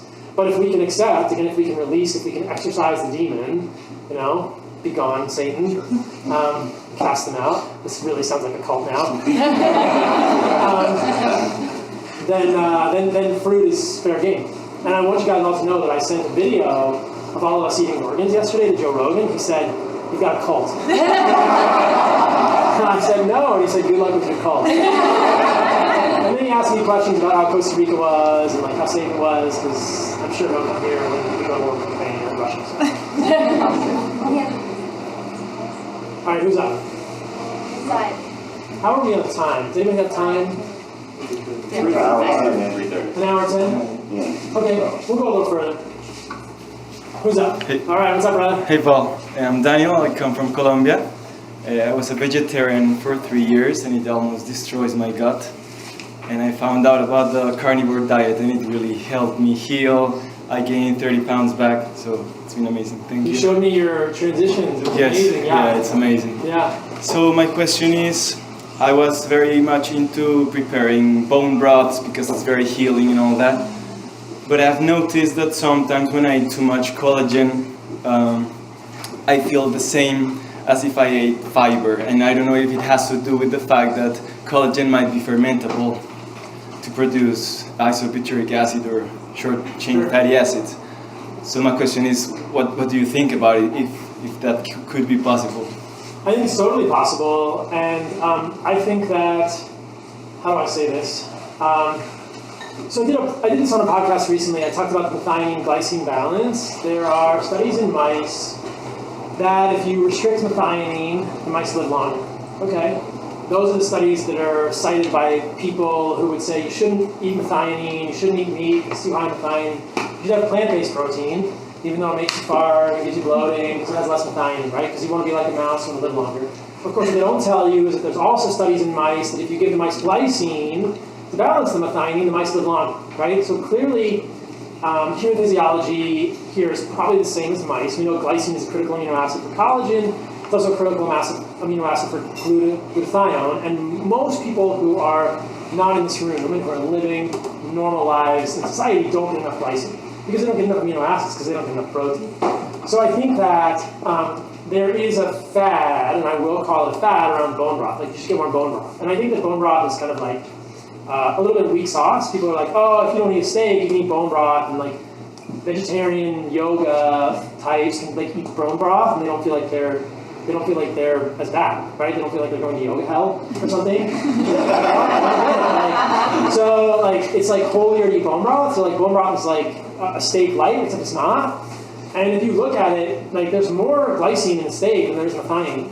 So if you're eating connective tissue in a steak, if you're eating fatty tissue in a steak, if you're eating bone marrow, you're getting, in my opinion, plenty of glycine. I don't actually think anymore, and this is an evolution, I think, that you need collagen or bone broth or any of that stuff at all. Especially if you're eating nose to tail and you're getting organs. I mean, if you guys chewed the organs yesterday, you're kind of freaking chewy. Like, that's some collagenous tissue, you're fine. And even muscle meat has more glycine than methionine. So I don't think we actually know how much glycine, and I'm talking like significantly. So muscle meat is like 7 to 8% glycine and like 1.8 to 2.3% methionine. So it's 3 to 4 times as much glycine as methionine in muscle meat. So listen, they're not feeding rats steak and going, oh, this is a high methionine diet, because that diet has glycine. They're just giving them pure methionine. So show me the rats that are fed steak, and then we'll see what happens to their longevity, whether they have low longevity or high longevity. We'll get David Sinclair to do that experiment. I'll let you guys know what happens. But I think that they would have high longevity because, I mean, a mouse eating steak is like the happiest mouse in the world, right? Can you imagine a rat eating ribeye? It's like this is the best day of the rat's life. So I think that people overemphasize bone broth, actually. I think it's great, but it's more necessary if you're not eating a lot of meat. So if you're eating 2 pounds of meat a day, I don't think you need bone broth. If you like it and you want to eat it, fine. If it's causing GI issues, then there's a signal there that something is a little bit off. And that's a controversial opinion too. I'm sure I'll piss more people off. Yeah. Thanks so much. Yeah. Hey, so Daniel Vitalis says that he won't eat deer liver in certain parts of the Northeast, sure, especially like older animals. Like, I guess that certain region, he's worried about maybe cadmium or something that our ancestors wouldn't have to worry about. Yeah, probably, yeah. So, can you talk about like how picky we should be and like how the liver does it accumulate, like some people say it does? Oh, I mean, heavy metals can accumulate in the liver for sure. It's just you want to know where you're getting it from. Like White Oak has done heavy metal testing on all their organs for us. I'm sure they provide it for you if you want to know. Most local small-scale farmers that are regenerative you're not going to have a problem with metals. Kidneys accumulate more heavy metals than liver, so kidneys usually have twice the heavy metals in liver. So you wouldn't want to make all of your diet kidney. You want to eat a little bit of kidney, a little bit of liver, but I think the amount of heavy metals in liver is not significant. It's actually significantly lower than things like seafood and other things, which are quite high in many cases. So, I mean, you're looking at things like tuna or even scallops or shellfish, it's usually the cadmium is much higher than those. But if you're hunting deer in the middle of the country, it's like, okay, how much? They're basically corn-fed deer. They're just in cornfields, which are full of glyphosate. So I probably wouldn't eat those animals in general, and I might not eat the livers. So yeah, you have to be careful with wild animals too. And in that case, kind of back to like, okay, is a good quality farm really your best bet?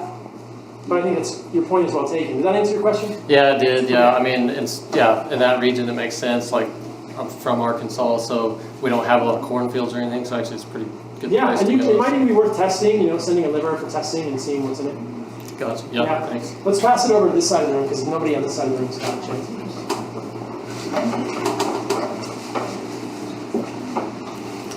I'm Leonard from Switzerland, and I'm eating an animal-based diet, and I love it. And when I'm back home, I even get the majority of my meat from organs, even lung and heart, and raw dairy, and that's amazing. So my question is regarding parasites. So I understand on the one hand that exposure of parasites may not be a problem if we are perfectly healthy, hypothetically, because in nature there's parasites. And on the other hand, I know from farmers that they are having problems with parasites in their animals, specifically with grass-fed, if there is not chickens or anything coming like in regenerative agriculture, eating the parasites. So one thing is, are parasites a problem if I'm exposed to and if I'm perfectly healthy? And the other is like, are they being tested? Because sometimes the veterinarian from the slaughterhouse, they don't give me the liver because they say, oh, there's something in it, parasites or bacteria. And if I want to be sure, can I do anything to resolve their problem? I heard like minus 30 degree and 3 days freezing will resolve it, but I never seen any evidence, and I would also be curious how you do it with heart and soul, like if the freeze dry process, for example, extinguish the parasites. Yeah. Yes, the answer to that, the last question is yes, absolutely. Freeze drying desiccation will eradicate any parasites, and all the desiccated organs go through microbiology testing before we encapsulate them, so there's not going to be any contamination with bacteria. So there's a lot of rigorous testing when you're making a supplement. So freeze-dried organs are super safe, right? Are they as good as fresh organs? No, fresh organs are the best, whether they're cooked or raw. And so then you're like, okay, freeze-drying is great. We see thousands of comments now, tens of thousands of comments from people who find massive improvements in freeze-drying, but a lot of people want to get fresh organs too. So then you're stuck with, okay, how do you do fresh organs? Do you do it raw? Do you do it cooked? Let's just take liver, for instance. If you take liver and you cook it all the way through, does it have a benefit? Yes, but are you going to lose things like riboflavin, which are pretty beneficial? Yeah, so you're kind of stuck. Like, how do you do this? If you sear the outside of the liver, you're going to get rid of bacteria that's on the outside, but if there were a contaminant like a parasite in the middle, you may not actually kill the parasite if you're just searing the outside of the liver. I think the main concern with organs is something like a liver fluke or a parasite. I'm not so worried about bacteria on my meat or bacteria on my organs. Honestly, like, I've eaten probably 15,000 raw eggs in my life, and only vomited once when I was eating eggs that were probably a year old that I found in a friend's fridge. I made some shady decisions when I was in residency. So that's the only time I've ever had problems. And I just woke up in the middle of the night, puked out the window, and I was fine the next day. No big deal. I've also vomited from eating things like cat's tail, which is something in the wilderness, like a little root that I was in survival at one point in residency, and found that I had this grass allergy. This is a complete aside, it's a total non sequitur, but then I woke up in the middle of the night and just like vomited outside of the tent from eating this plant that I was allergic to. So this happens to humans sometimes, it happens to dogs sometimes. But I do think that like worms and parasites are what people worry about. So there are liver flukes, there are parasites that occur in liver that humans could potentially get. I think it's rare. And I think the freezing process is going to decrease the possibility. I've heard anecdotally, or at least I've heard at some level of science that I haven't really gone on the rabbit hole fully on, that like, yeah, minus 30 is great, but my freezer isn't minus 30. Like, that's a research freezer in a lab. Maybe it'd be great to have a minus 30 freezer, but then again, if I'm getting organs from Diego at Grasswood, Costa Rica, he's probably had them frozen for 3 weeks. So is that going to help? I would say probably. Like, a lower temperature for like 2 or 3 weeks, can parasites survive that? I'm not sure. We need to do more research into it. I think it's so rare that I don't worry about it. I eat raw liver pretty much every single freaking day. I eat raw heart, raw spleen. You guys saw me eat raw kidney yesterday, raw testicle. I don't think that heart, spleen, kidney, testicle are going to have parasites. I think you're really worried about the liver because that's where all portal blood flow goes. So like from the stomach, from the intestines, like the blood comes through the portal circulation of the liver, and that's where things are going to get sort of at least dealt with first. People think the liver is a filter. The liver is not a filter. The liver is a biotransformation powerhouse that transforms toxins into things that can be excreted in the urine and the poop. So that's what the liver is. The liver doesn't accumulate many toxins. It will accumulate some heavy metals, but it doesn't accumulate like all the toxins and all the pesticides. It wants to get rid of things, generally speaking. And the liver will use glutathione to get rid of heavy metals over the course as well. It's not just going to store over the course of life. And then people will think, oh, it's not, why would you eat this filtering organism? Well, this filtering organ, well, it's because it's so rich in all these nutrients that are hard to find in other places. So this is a long-winded answer to your question to say that frozen for as long as you can is great. From the best source you can is great. I wanted to ask this of Diego yesterday and I forgot to. But when I talked to butchers in the past, they'll say you can see. Did you guys see the liver yesterday? We got footage of this. It was pretty much brown or like dark red and smooth. There were no scars. I'm pretty sure that a lot of parasites leave scars on the liver. They make the liver look not great. Like you could see it. Like an experienced butcher could see it when they're cutting into the liver. If your liver is smooth and red and juicy, like that's probably fine. And worst case scenario, if you get a parasite, that's when you take an anti-parasitic medication and you move on as a human because you know your ancestors have had them in the past. Nobody wants that, but happens occasionally. You move through it. There's not a lot of massive bad here. I mean, nobody wants a liver fluke, but you can get rid of them too. So in that case, we are back on ivermectin. Yeah, you could. You could be back on ivermectin or nitazoxanide or whatever. And there's ways to test for that. Like if you had a problem with that, you would know it, you would see it, and then you could get rid of it fairly easily. But I think it's very rare. I've really never seen it. The last thing I'll say here is that I just had a friend email me or text me earlier today, and he said, my wife is convinced she has parasites, and I think, oh my God. Like, there's really just this, there's this fear happening in the media, like, you've all got parasites, and I just don't think that many people have parasites. I think that a lot fewer of us have parasites than we are led to believe. People would say, oh, if you eat any meat that's raw at all, you have parasites, and that's bullshit in my opinion. Like, you just don't see it. You don't see it on GI maps. You don't see it when you do these things. I've run hundreds of GI maps, and I've really never seen a worm, not once. I've seen one fucking amoeba. One amoeba. And this lady who was really sick and didn't feel good, and who knows where she got it. She probably didn't even get it from me. She probably got it from water. It was Entamoeba histolytica. I've seen one amoeba. I've never seen a roundworm. I've never seen a fluke. I've never seen a tapeworm. Hundreds of GI maps. I'm not to say they don't occur, but it's more rare than we're led to believe. I mean, people want to, they want to show these crazy videos on Instagram of like, look at my poop. It's just like a fucking spaghetti of worms. Like, rare. Maybe if you live in Africa and you're drinking water from, like an African watering hole, maybe, but it's pretty freaking rare. Perfect. Thank you. Yeah, that makes sense. Yeah. Hi, Dustin from Dallas. If you were to do another through hike, how would you maintain this way of eating? So I did through hike the Pacific Crest Trail in the year 2000. It's like another lifetime ago. And I've thought about this a little bit. It's 3.5 months is what I did. So you probably want enough food for 4 months. You can resupply. So it would be a little trickier. Off the top of my head, what I would do is I would have a lot of jerky. I'd have a lot of desiccated organs. And in every resupply, I would have tallow. Right, because fat is the heaviest thing. Yeah. So I'd have a jar of tallow, and that would be, I'd probably have 2 jars of tallow, because per calorie, or per gram, that's the most energy. And then I'd probably want to try and get fresh organs and fresh meat every resupply. So I think what I would do is jerky and organs that are desiccated between resupplies, which happen on average every 3 days. And then I would have tallow, and then I would probably have as much fresh food as I could every resupply, and as much fresh meat at every resupply. And honey throughout the whole trip. And then probably cheese as well, because cheese was great. I never got sick of cheese the whole CCT, but I definitely got sick of peanut butter. Definitely. I never thought I would be sick of peanut butter at that time of my life, and I got so sick of peanut butter, I never wanted to eat it again. And I made this like porridge that I thought was the best thing in the world. It was oats and millet and like barley and flax seeds, and I got so sick of that I threw it out. But I never got sick of dairy. So you'd have to finagle a little bit, but every resupply I would have fresh fruit, and every resupply I'd have fresh meat, and then I'd have as much dried, desiccated organs, and then the fat along the way. I think it would be doable. Yeah. This corner over here is, when you're done. I'm Meg, I'm from Dallas as well. I have a history of anorexia and went through a standardized treatment process.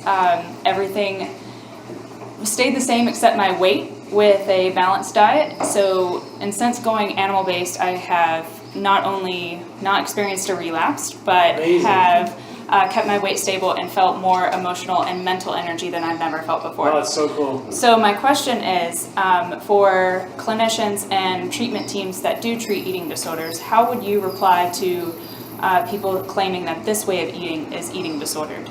Yeah, this is such a good question. I mean, as you were saying this, I was going to say, well, you're a great example of somebody that has what we canonically consider to be an eating disorder, and here is a selective, intentional way of eating that actually was quite helpful for you. So my belief is that most eating disorders are connected with neuroinflammation, right? In some ways, these are psychiatric disorders, and I think that a lot of psychiatric disorders are neuroinflammatory.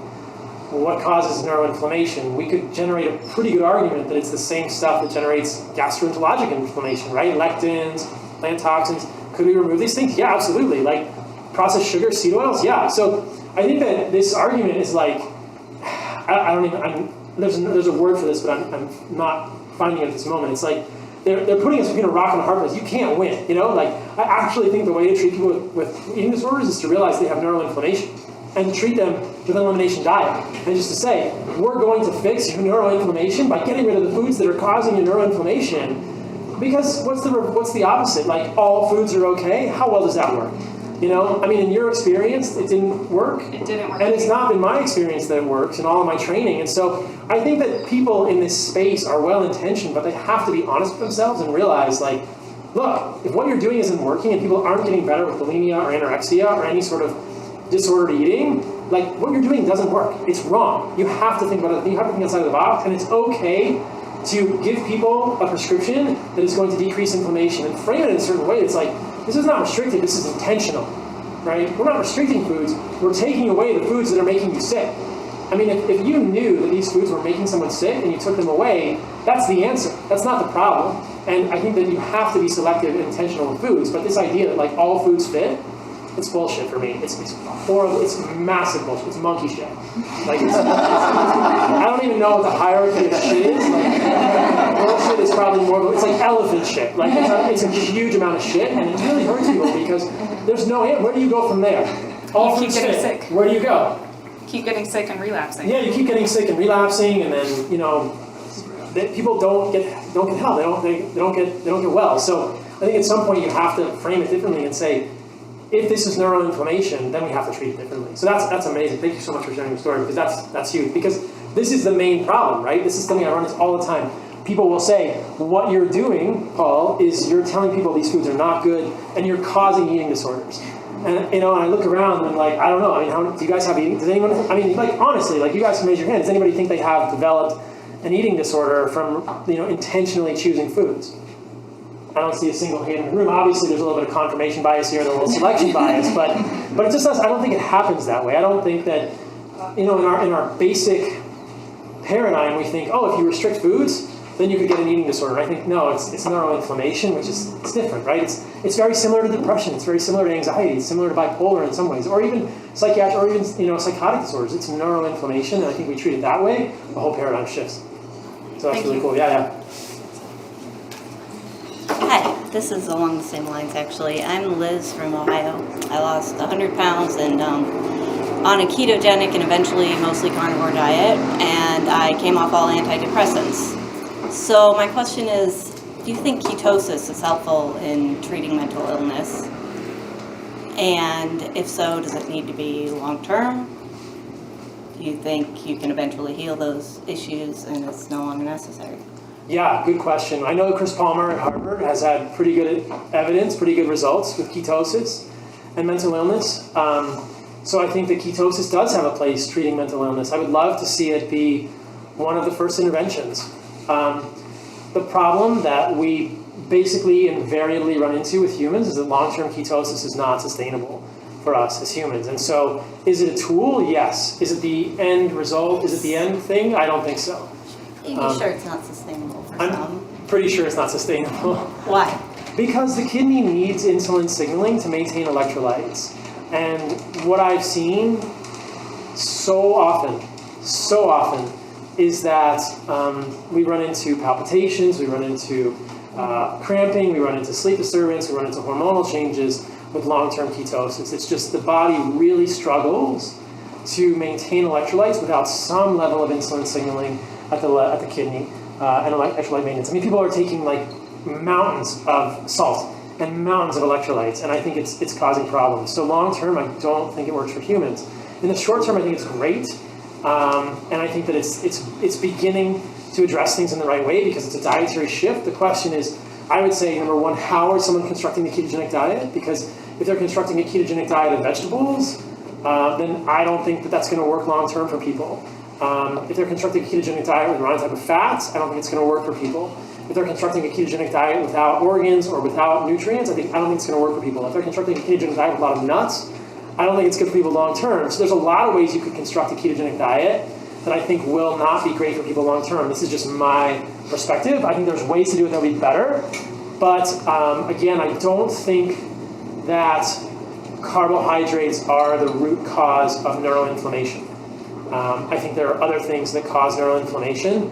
And in someone that is metabolically unwell or insulin resistant, then sometimes restriction of carbohydrates in the short term is beneficial, but I think long term we have to look a little deeper. Hey Paul, Tim from Western North Carolina. You mentioned wanting to turn Santa Teresa into a meat town, and I might have said that. yeah, well, I know exactly what you meant by that. I'm sure we all do, and I was just wondering how you envision, like what steps you envision for that to happen, and I ask knowing that the answer could be extrapolated to the world. Right. This is the second year we've done the gathering, And it's awesome. It's just so cool to meet you guys. There's 10 or 15 people who were here last year, but that means there's 80 or 85 people who are new.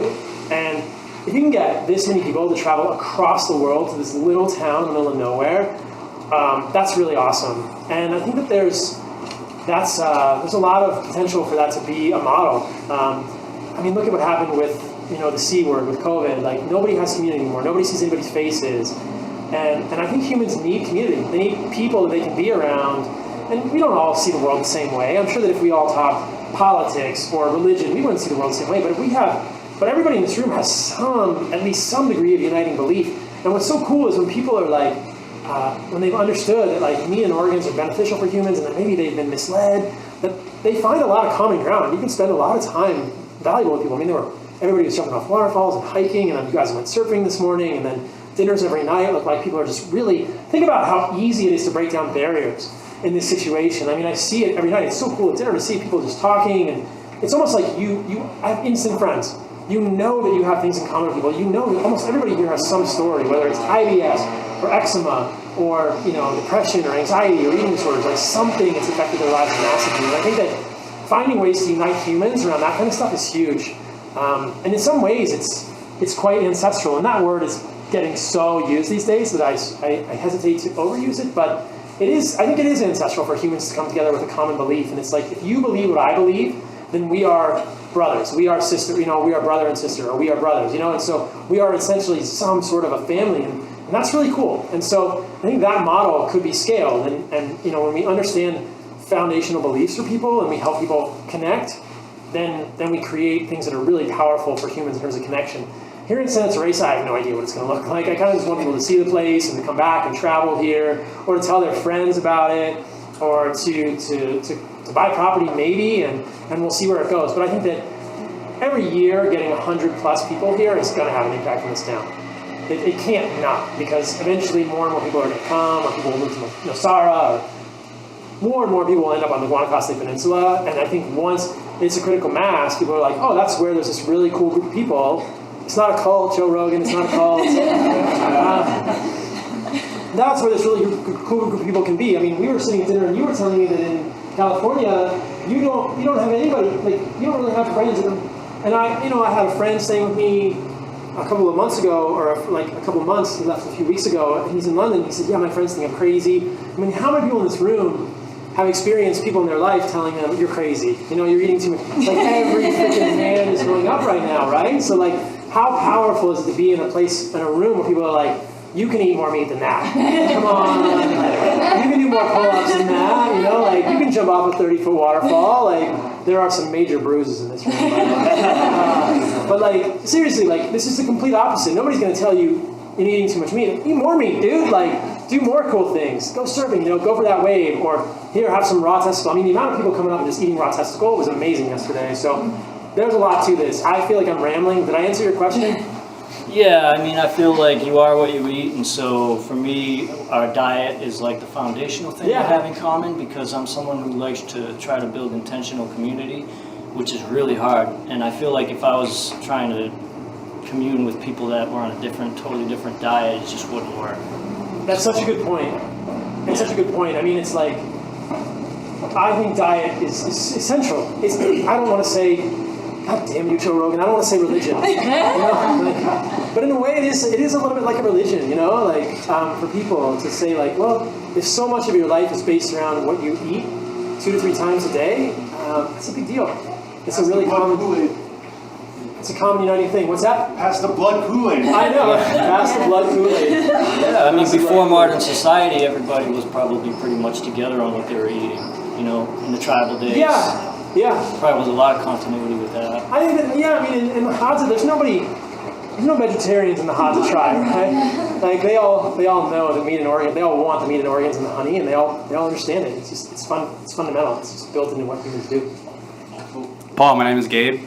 Thank you for everything you've done. My girlfriend Amy always talk about how we love you because we get to enjoy eating honey all the time. I know, it's so good. Anyways, so 3-part question. 2 of them are really quick, but so for magnesium and electrolytes, because we have a reverse osmosis filter at home, we do like the concentrates mineral drops. So I'm wondering if you see any downsides to that. for iodine, just to be on the safe side, I have like an iodine supplement that's from a salt bed. So it's just pure iodine from a salt bed. It's 600 micrograms per drop. I maybe use it a couple times a week.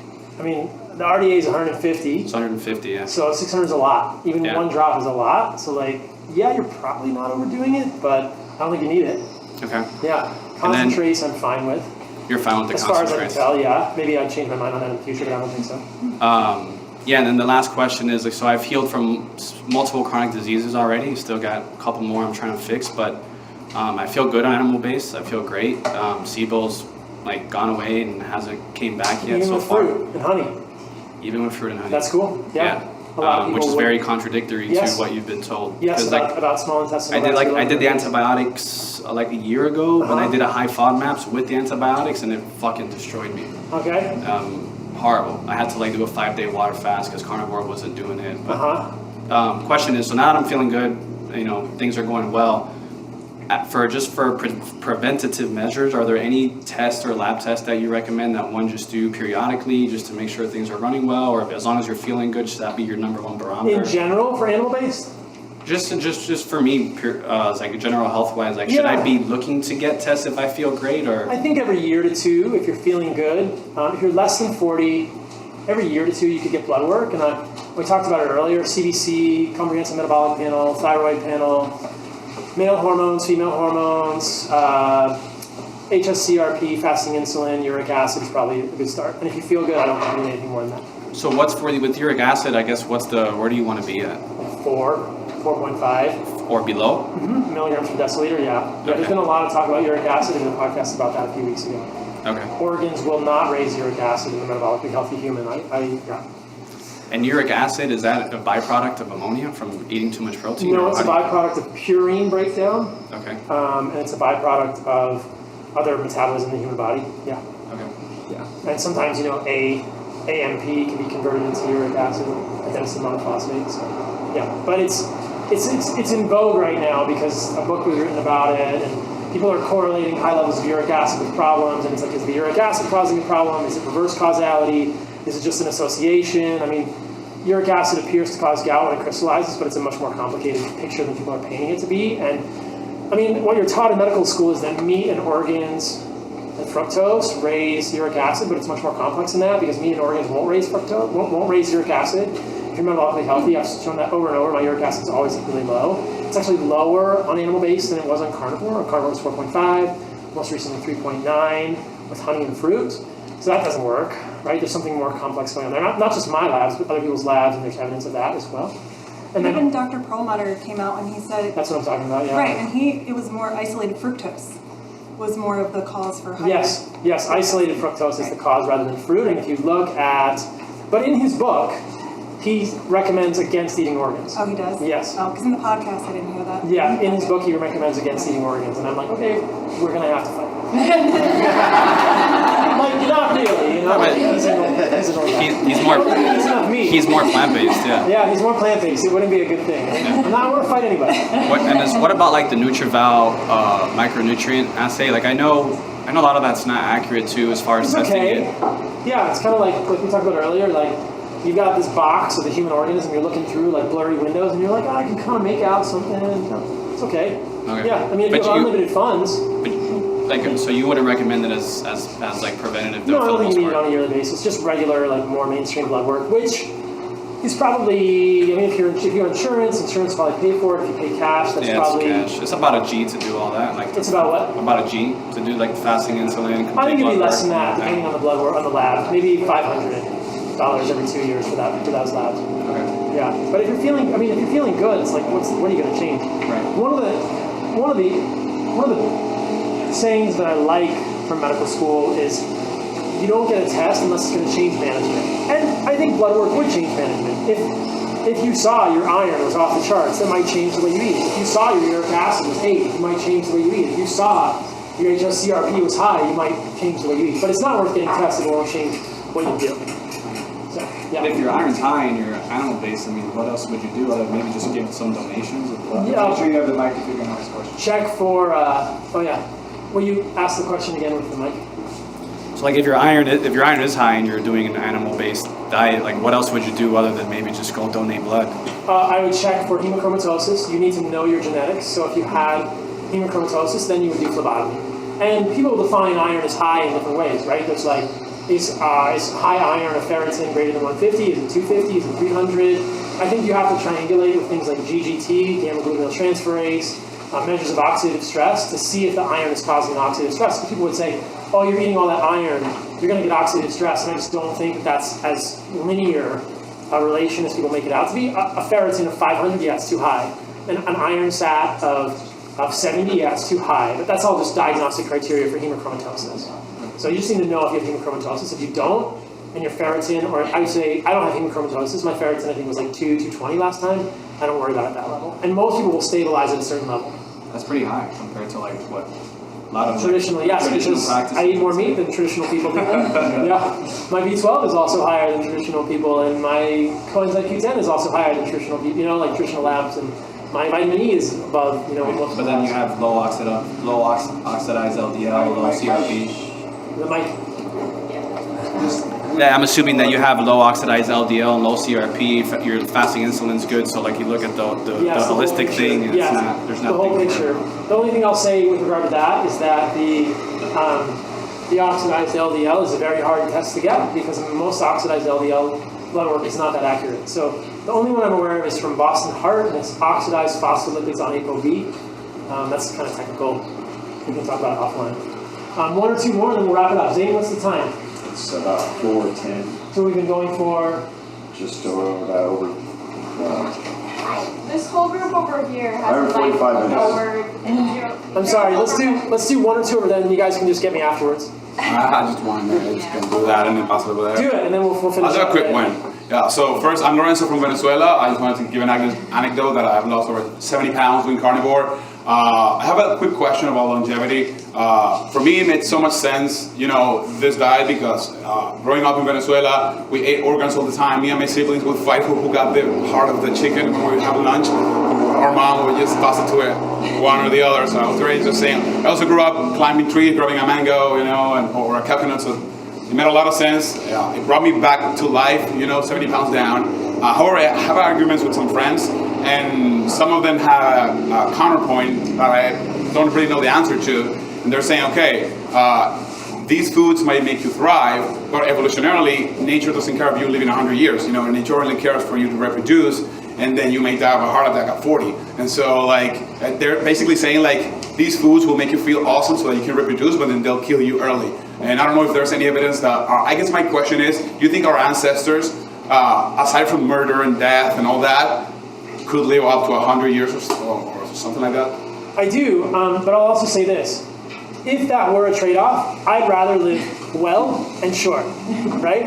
I'd rather have libido and reproduce and, be strong and do the things I like to do and then go out, a heart attack on a huge wave at 50, I don't think that's what happens, right? Because I don't think that's the way it works.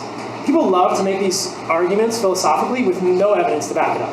So I wish your friends were here, because I would say, can you show me any evidence, or is this just an opinion? I don't think they have any evidence. They're just saying it. They're just saying it because it's a mind worm that's placed there from vegan people saying when they realize that a vegan or plant-based diet is completely nutrient deficient and horrible for humans, they say, well, we need to figure out some sort of other philosophical idea that could possibly be the reason that we should eat like this, because you're going to feel too good and you're going to die early. Well, that makes no sense to me. The only argument they have is that they say that the death rate was much lower, but I always say, hey, that's because of war and all these things that they were doing back then. But if you could have 3,000 years ago a peaceful life in a mountain, you could possibly live up to 1,000 years on a diet like this. And I wanted to know if there's any evidence of ancestors living up to 100 years or things like that. There definitely are. Walk cemeteries, in traveling, I go to cemeteries. It's kind of a weird thing, but you'll see headstones that are very young people died, babies, mothers with them, and then you see a lot of really old people, 80, 90, 100 years old people, in cemeteries in France and Italy and wherever, and even here in the States too. Lots of old people lived. There a lot of I think the death rate the mortality is skewed because of infant mortality, and women used to die in childbirth a lot. Yeah, you're absolutely right. I mean, I repeat this ad nauseum, and I've talked about it on so many podcasts with Chris Ryan. Like, indigenous hunter-gatherer cultures appear to live as long as us with a much better health span. They have squaring of the morbidity curve, and the purported idea that they have higher rates lower life expectancy is because of higher rates of infant mortality, because it turns out that being a wild human is really fucking dangerous. And when I was with the Hadza, you figure out why. They get bitten by snakes, they fall out of trees. There's a 1-year-old toddling around camp, like climbing on rocks. Like, it's dangerous. And childbirth in the wild is dangerous. Like, a woman can hemorrhage, and then there's nothing to stop, right? And being a wild human is dangerous. And we have, obstetrics now where we can stop uterine hemorrhage, or, if the uterine has atony, and the uterus doesn't tense and just keeps bleeding. But, this happens to humans in the wild, and it happens to wild animals. I mean, you look at the survival rate of humans in Western society, and it's much higher than, like, wild animal survival rate. You have to imagine that, like, humans died at probably about the same rate as, like, wild animal births at birth. That's how we were for millions of years. And now a lot more humans live, which is great, but we can't use that as a proxy or as something that changes the life expectancy. And when you see this, it's over and over and over. You see this, like, if you live to adulthood, you live as long as a westernized human with a much greater health span. That's almost incontrovertible at this point. It's so crazy, because that notion gets repeated so often. Every time I say the Hadza are thriving, there's always some knucklehead in the comments, but your ancestors only lived to be 35. And I think, okay, there's another opportunity to, like, educate this guy. It's just, there's a lot of people that haven't understood this as much as you repeat it. So it gets a little frustrating for me, but it's pretty clearly documented. You make a great point about the cemeteries. I hadn't really thought about that, but it's true. There's a lot of kids in cemeteries, and that changes for life expectancy. So what your friends are saying is, like, okay, that's a possibility. Show me some evidence that actually happens. Like, have you studied any indigenous culture? Do you know how long the Hadza lived? Do you know how long the Ikon lived? Do you know how long the Samburu lived? Do you know any of it? Do you know how long the Maasai lived? No, they won't know any of this. They're just going to parrot something that they've been told, and it's like, oh, you're maximizing for short term. Well, even if I were, I would take that, because who wants to be a skinny, sarcopenic, low libido, chronically cold, pasty individual that lives 90 years? What is the point? Like, what are you going to do? Like, you can have your fucking kale salads for 90 years. Like, I don't fucking want them. I just don't want them. Like, I'd rather eat steak for 40. And we know that's not really the trade-off. But, one of my friends did a post the other day, and I won't say the name, but they put a picture of, one of the prominent vegan doctors, and he's holding a piece of broccoli with a candle in it, and he's like 48 years old, and he looks horrible. He looks horrible. So show that picture to your friends and say, like, look, this is the pinnacle of health. He's bloated, his beard is all gray, he has no muscle mass. Be like, here's the pinnacle of health. This guy's going to outlive you. Good luck. Good luck. Let's do one or two over here, and then we'll wrap it up. Hi, I'm Nikki from Tamarindo.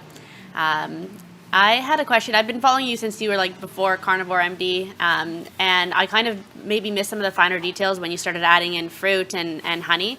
I'm just trying to kind of figure out how to add that into my life. I haven't really been doing that. So one question was, is it just eat as much as you like, unlimited? Is there any timing factor? Is there, can you eat it alone, or is it going to spike your sugar? Should you try to pair it with fat?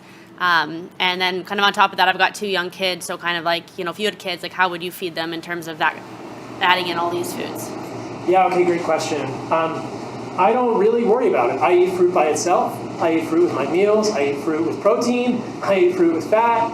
I don't worry about it. And I just eat what feels reasonable. And I kind of hate the idea of intuitive eating, but for me, it's trended to 200 plus grams of carbohydrates a day, but I'm a 165-pound male who serves and lifts weights, so kind of see where you want to be. And we both live in Costa Rica, so you can get tropical fruit, which is amazing. In the beginning, I was eating more honey. Now I eat a little less honey, a few tablespoons a day, and more fruit, and just kind of experiment, but see how you feel, and kind of go from there. And I think that's the best way to guide it. But I do think multiple pieces of fruit is fine. Most low carbers would shit a keto brick if they saw how many bananas I eat a day. It's 4 to 6. I mean, you can't really see it over there, but there's there's a shelf of fruit and papaya and pineapple, and if somebody walked into my house, they give me a high five. I'd be like, "You're great. You're a fruitarian, right?" And they're like, "Look at my fucking fridge. It's all meat and organs, So, but it looks like I'm a fruitarian over there. I got a shitload of fruit, and I don't, I'll eat half a pineapple a day sometimes, and papaya, and I don't worry about it. I just kind of go like, "Oh, I'd like some more fruit," and see how it works. But I think as a general rule, like start with a few pieces of fruit and a few tablespoons of honey, and kind of go from there. Now, I think for kids, it's amazing. I mean, you can tell me if this is true or not, but I think most kids are not going to fight you if you want to feed them fruit or meat. And so, there, your life's easy. That's pretty much what they eat now. Exactly, right? Like, kids are animal-based in and of themselves. They just want to eat blueberries and meat, and the parents are having aneurysms thinking you need to eat some broccoli or some kale, and I don't think that's the way it is. So, the next book is going to be a kid's book, I hope. Yeah. About, like, why you don't have to, like, Charlie the Cave Kid doesn't eat his broccoli. His parents lose their shit, and then they realize, it's fine. Alrighty. Okay, my name is Amy. I'm from Oregon, and me and my husband have been doing carnivore for about 5 months, and I got pregnant with an IUD in during this time, and I'm definitely contributing it to carnivore. I think I got a lot better. Yeah, I don't know. I got a lot more healthy. My question is, have you researched pregnancy and women's cycles on the carnivore diet, and what are your thoughts about that? Also, what do you think about supplementing with herbs and certain plants for women's hormones? Okay, those are two good questions. So, are we differentiating carnivore from animal-based? Because going back to the ketogenic discussion, I think if you're low carb, that's going to change your cycle and your hormones in a negative way long term. Then animal-based. Then animal-based, I think it's fine. Because I'm not worried about that, because you're going to have carbohydrates, so physiologically you're going to have an insulin spike, electrolytes are going to be fine. I've thought about this a lot. I think, what's the difference between animal-based and paleo? It's basically vegetables. I don't think a lot of people believe paleo is harmful for humans. So unless you believe that we necessarily need wheat to be healthy, which I'm pretty sure most people will, not believe we need wheat to be healthy. But I'm just not convinced that giving up broccoli is going to be harmful for humans. Like, I don't think there's anything in broccoli that we absolutely need. So I think animal-based is fine in pregnancy. Get enough carbohydrates, get enough calories, get enough fat, get organs. Your husband and I were talking yesterday. It's like, what about raw organs for pregnancy? That's where you get a little bit dicey, right? You want to know quality. You really want to be very, very safe, because now you're dealing with a fetus and 2 people. And so I would say, be careful with raw organs in pregnancy. That's maybe where desiccated is better, or cook them fully, or have a really, really good source, or maybe even stay away from like liver. And then people get worried about vitamin A toxicity in liver and in pregnancy, and I think that the upper end is 10,000 IU, but if you eat half an ounce or the equivalent of liver a day, you're well below that. You're totally safe, and I think vitamin A is essential. And all the other B vitamins and things like heart and liver are essential for neural tube formation, and tribes give women who are looking to become pregnant or pregnant organs for sure. Second question was herbs. I'm not a fan. I think that herbs to correct women's hormones is like the same paradigm as Western medicine. Like, what's causing the hormones to be abnormal in the first place? Is it stress? Is it sleep? Is it circadian rhythm? Is it mold? Is it something else, right? So I think correct the root cause. Don't use a crutch like an herb, which can have side effects, to treat a hormonal issue. People say, like, what about DIM? What about I3C? Like, these cruciferous compounds and women's hormones, because it helps you get rid of estrogen dominance. And it's like, estrogen dominance is insulin resistance until proven otherwise. Why would you do cruciferous vegetables or DIM or I3C when you could just improve your insulin sensitivity? That's the way to do it, in my opinion. You don't need to use cruciferous or isothiocyanate compounds to remove estrogen in the short term. Just fix things at the base. Okay, yeah. The reason I ask is it's been really hard for me to eat meat or do other things in this first trimester where everything makes you want to throw up. And so supplementing like with ginger tea has helped nausea and certain things like that. And you're saying that like if you're healthy, that just doesn't happen? Like, well, that's not really what I'm saying. I think ginger tea for nausea that's a medicinal use of ginger. But you asked me about hormones. Hormones. You're right, that's different. So, and hyperemesis in pregnancy is a tricky thing. What I know about this is that higher dose vitamin B6 is helpful for the nausea. I don't think we fully understand why people get nauseous, right? Or what causes it or how to fix it. but I think that maybe desiccated organs would be helpful. Higher dose vitamin B6 pyridoxine is helpful, and it's another rabbit hole to go down. Like, what are we missing there? But yeah, if ginger tea helps, I think it's fine. But for hormones, I don't think we should use herbs for that. Okay, Yeah. thank you. Yeah, for sure. So my understanding of like fructose, it's kind of metabolized in the gut, and then over a certain point, it like spills over into the liver, and then it's metabolized there, right? It appears that way. Right. And then like too much can be bad and lead to like NASH, NAFLD, possibly. Mhm.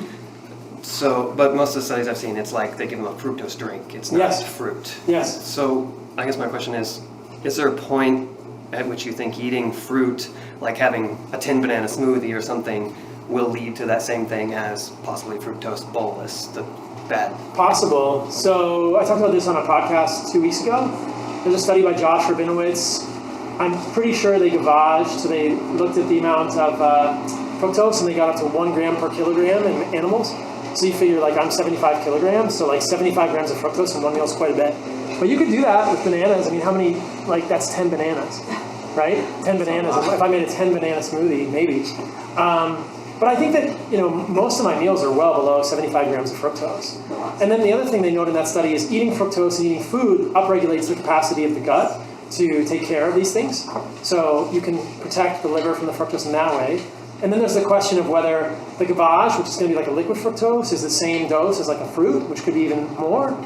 And then there's a great study. I mean, Rick Johnson, who was on the TS podcast recently, I don't know why they didn't talk. I do know why they didn't talk about this study because it might have been confusing for the audience. But he's done a study with people where they had a low fructose diet and they had improvements metabolically. But then they had another arm with a low fructose diet, low processed fructose diet, where they ate 400 to 550 calories a day in fruit. So that's 100 plus grams of carbohydrates from fruit a day. Most people did fine. They didn't have any negative consequences to 100 plus grams of carbohydrates from fruit in a day. So I don't know why they don't talk about fruit doesn't really seem that bad. And that's a study by Rick Johnson. So I think that there's a pretty high threshold for that. And I think you can eat a reasonable amount of fruit, which is fine. Without without actually looking at the portal circulation and what's going on in the liver, immediately postprandially, we can't tell for sure. But I think that that was a really interesting podcast for me to do. The audio on it kind of sucked because there was like a demon that possessed my Rodecaster. But hopefully people have heard that one too. So cool. All right, guys, we're gonna wrap it up because.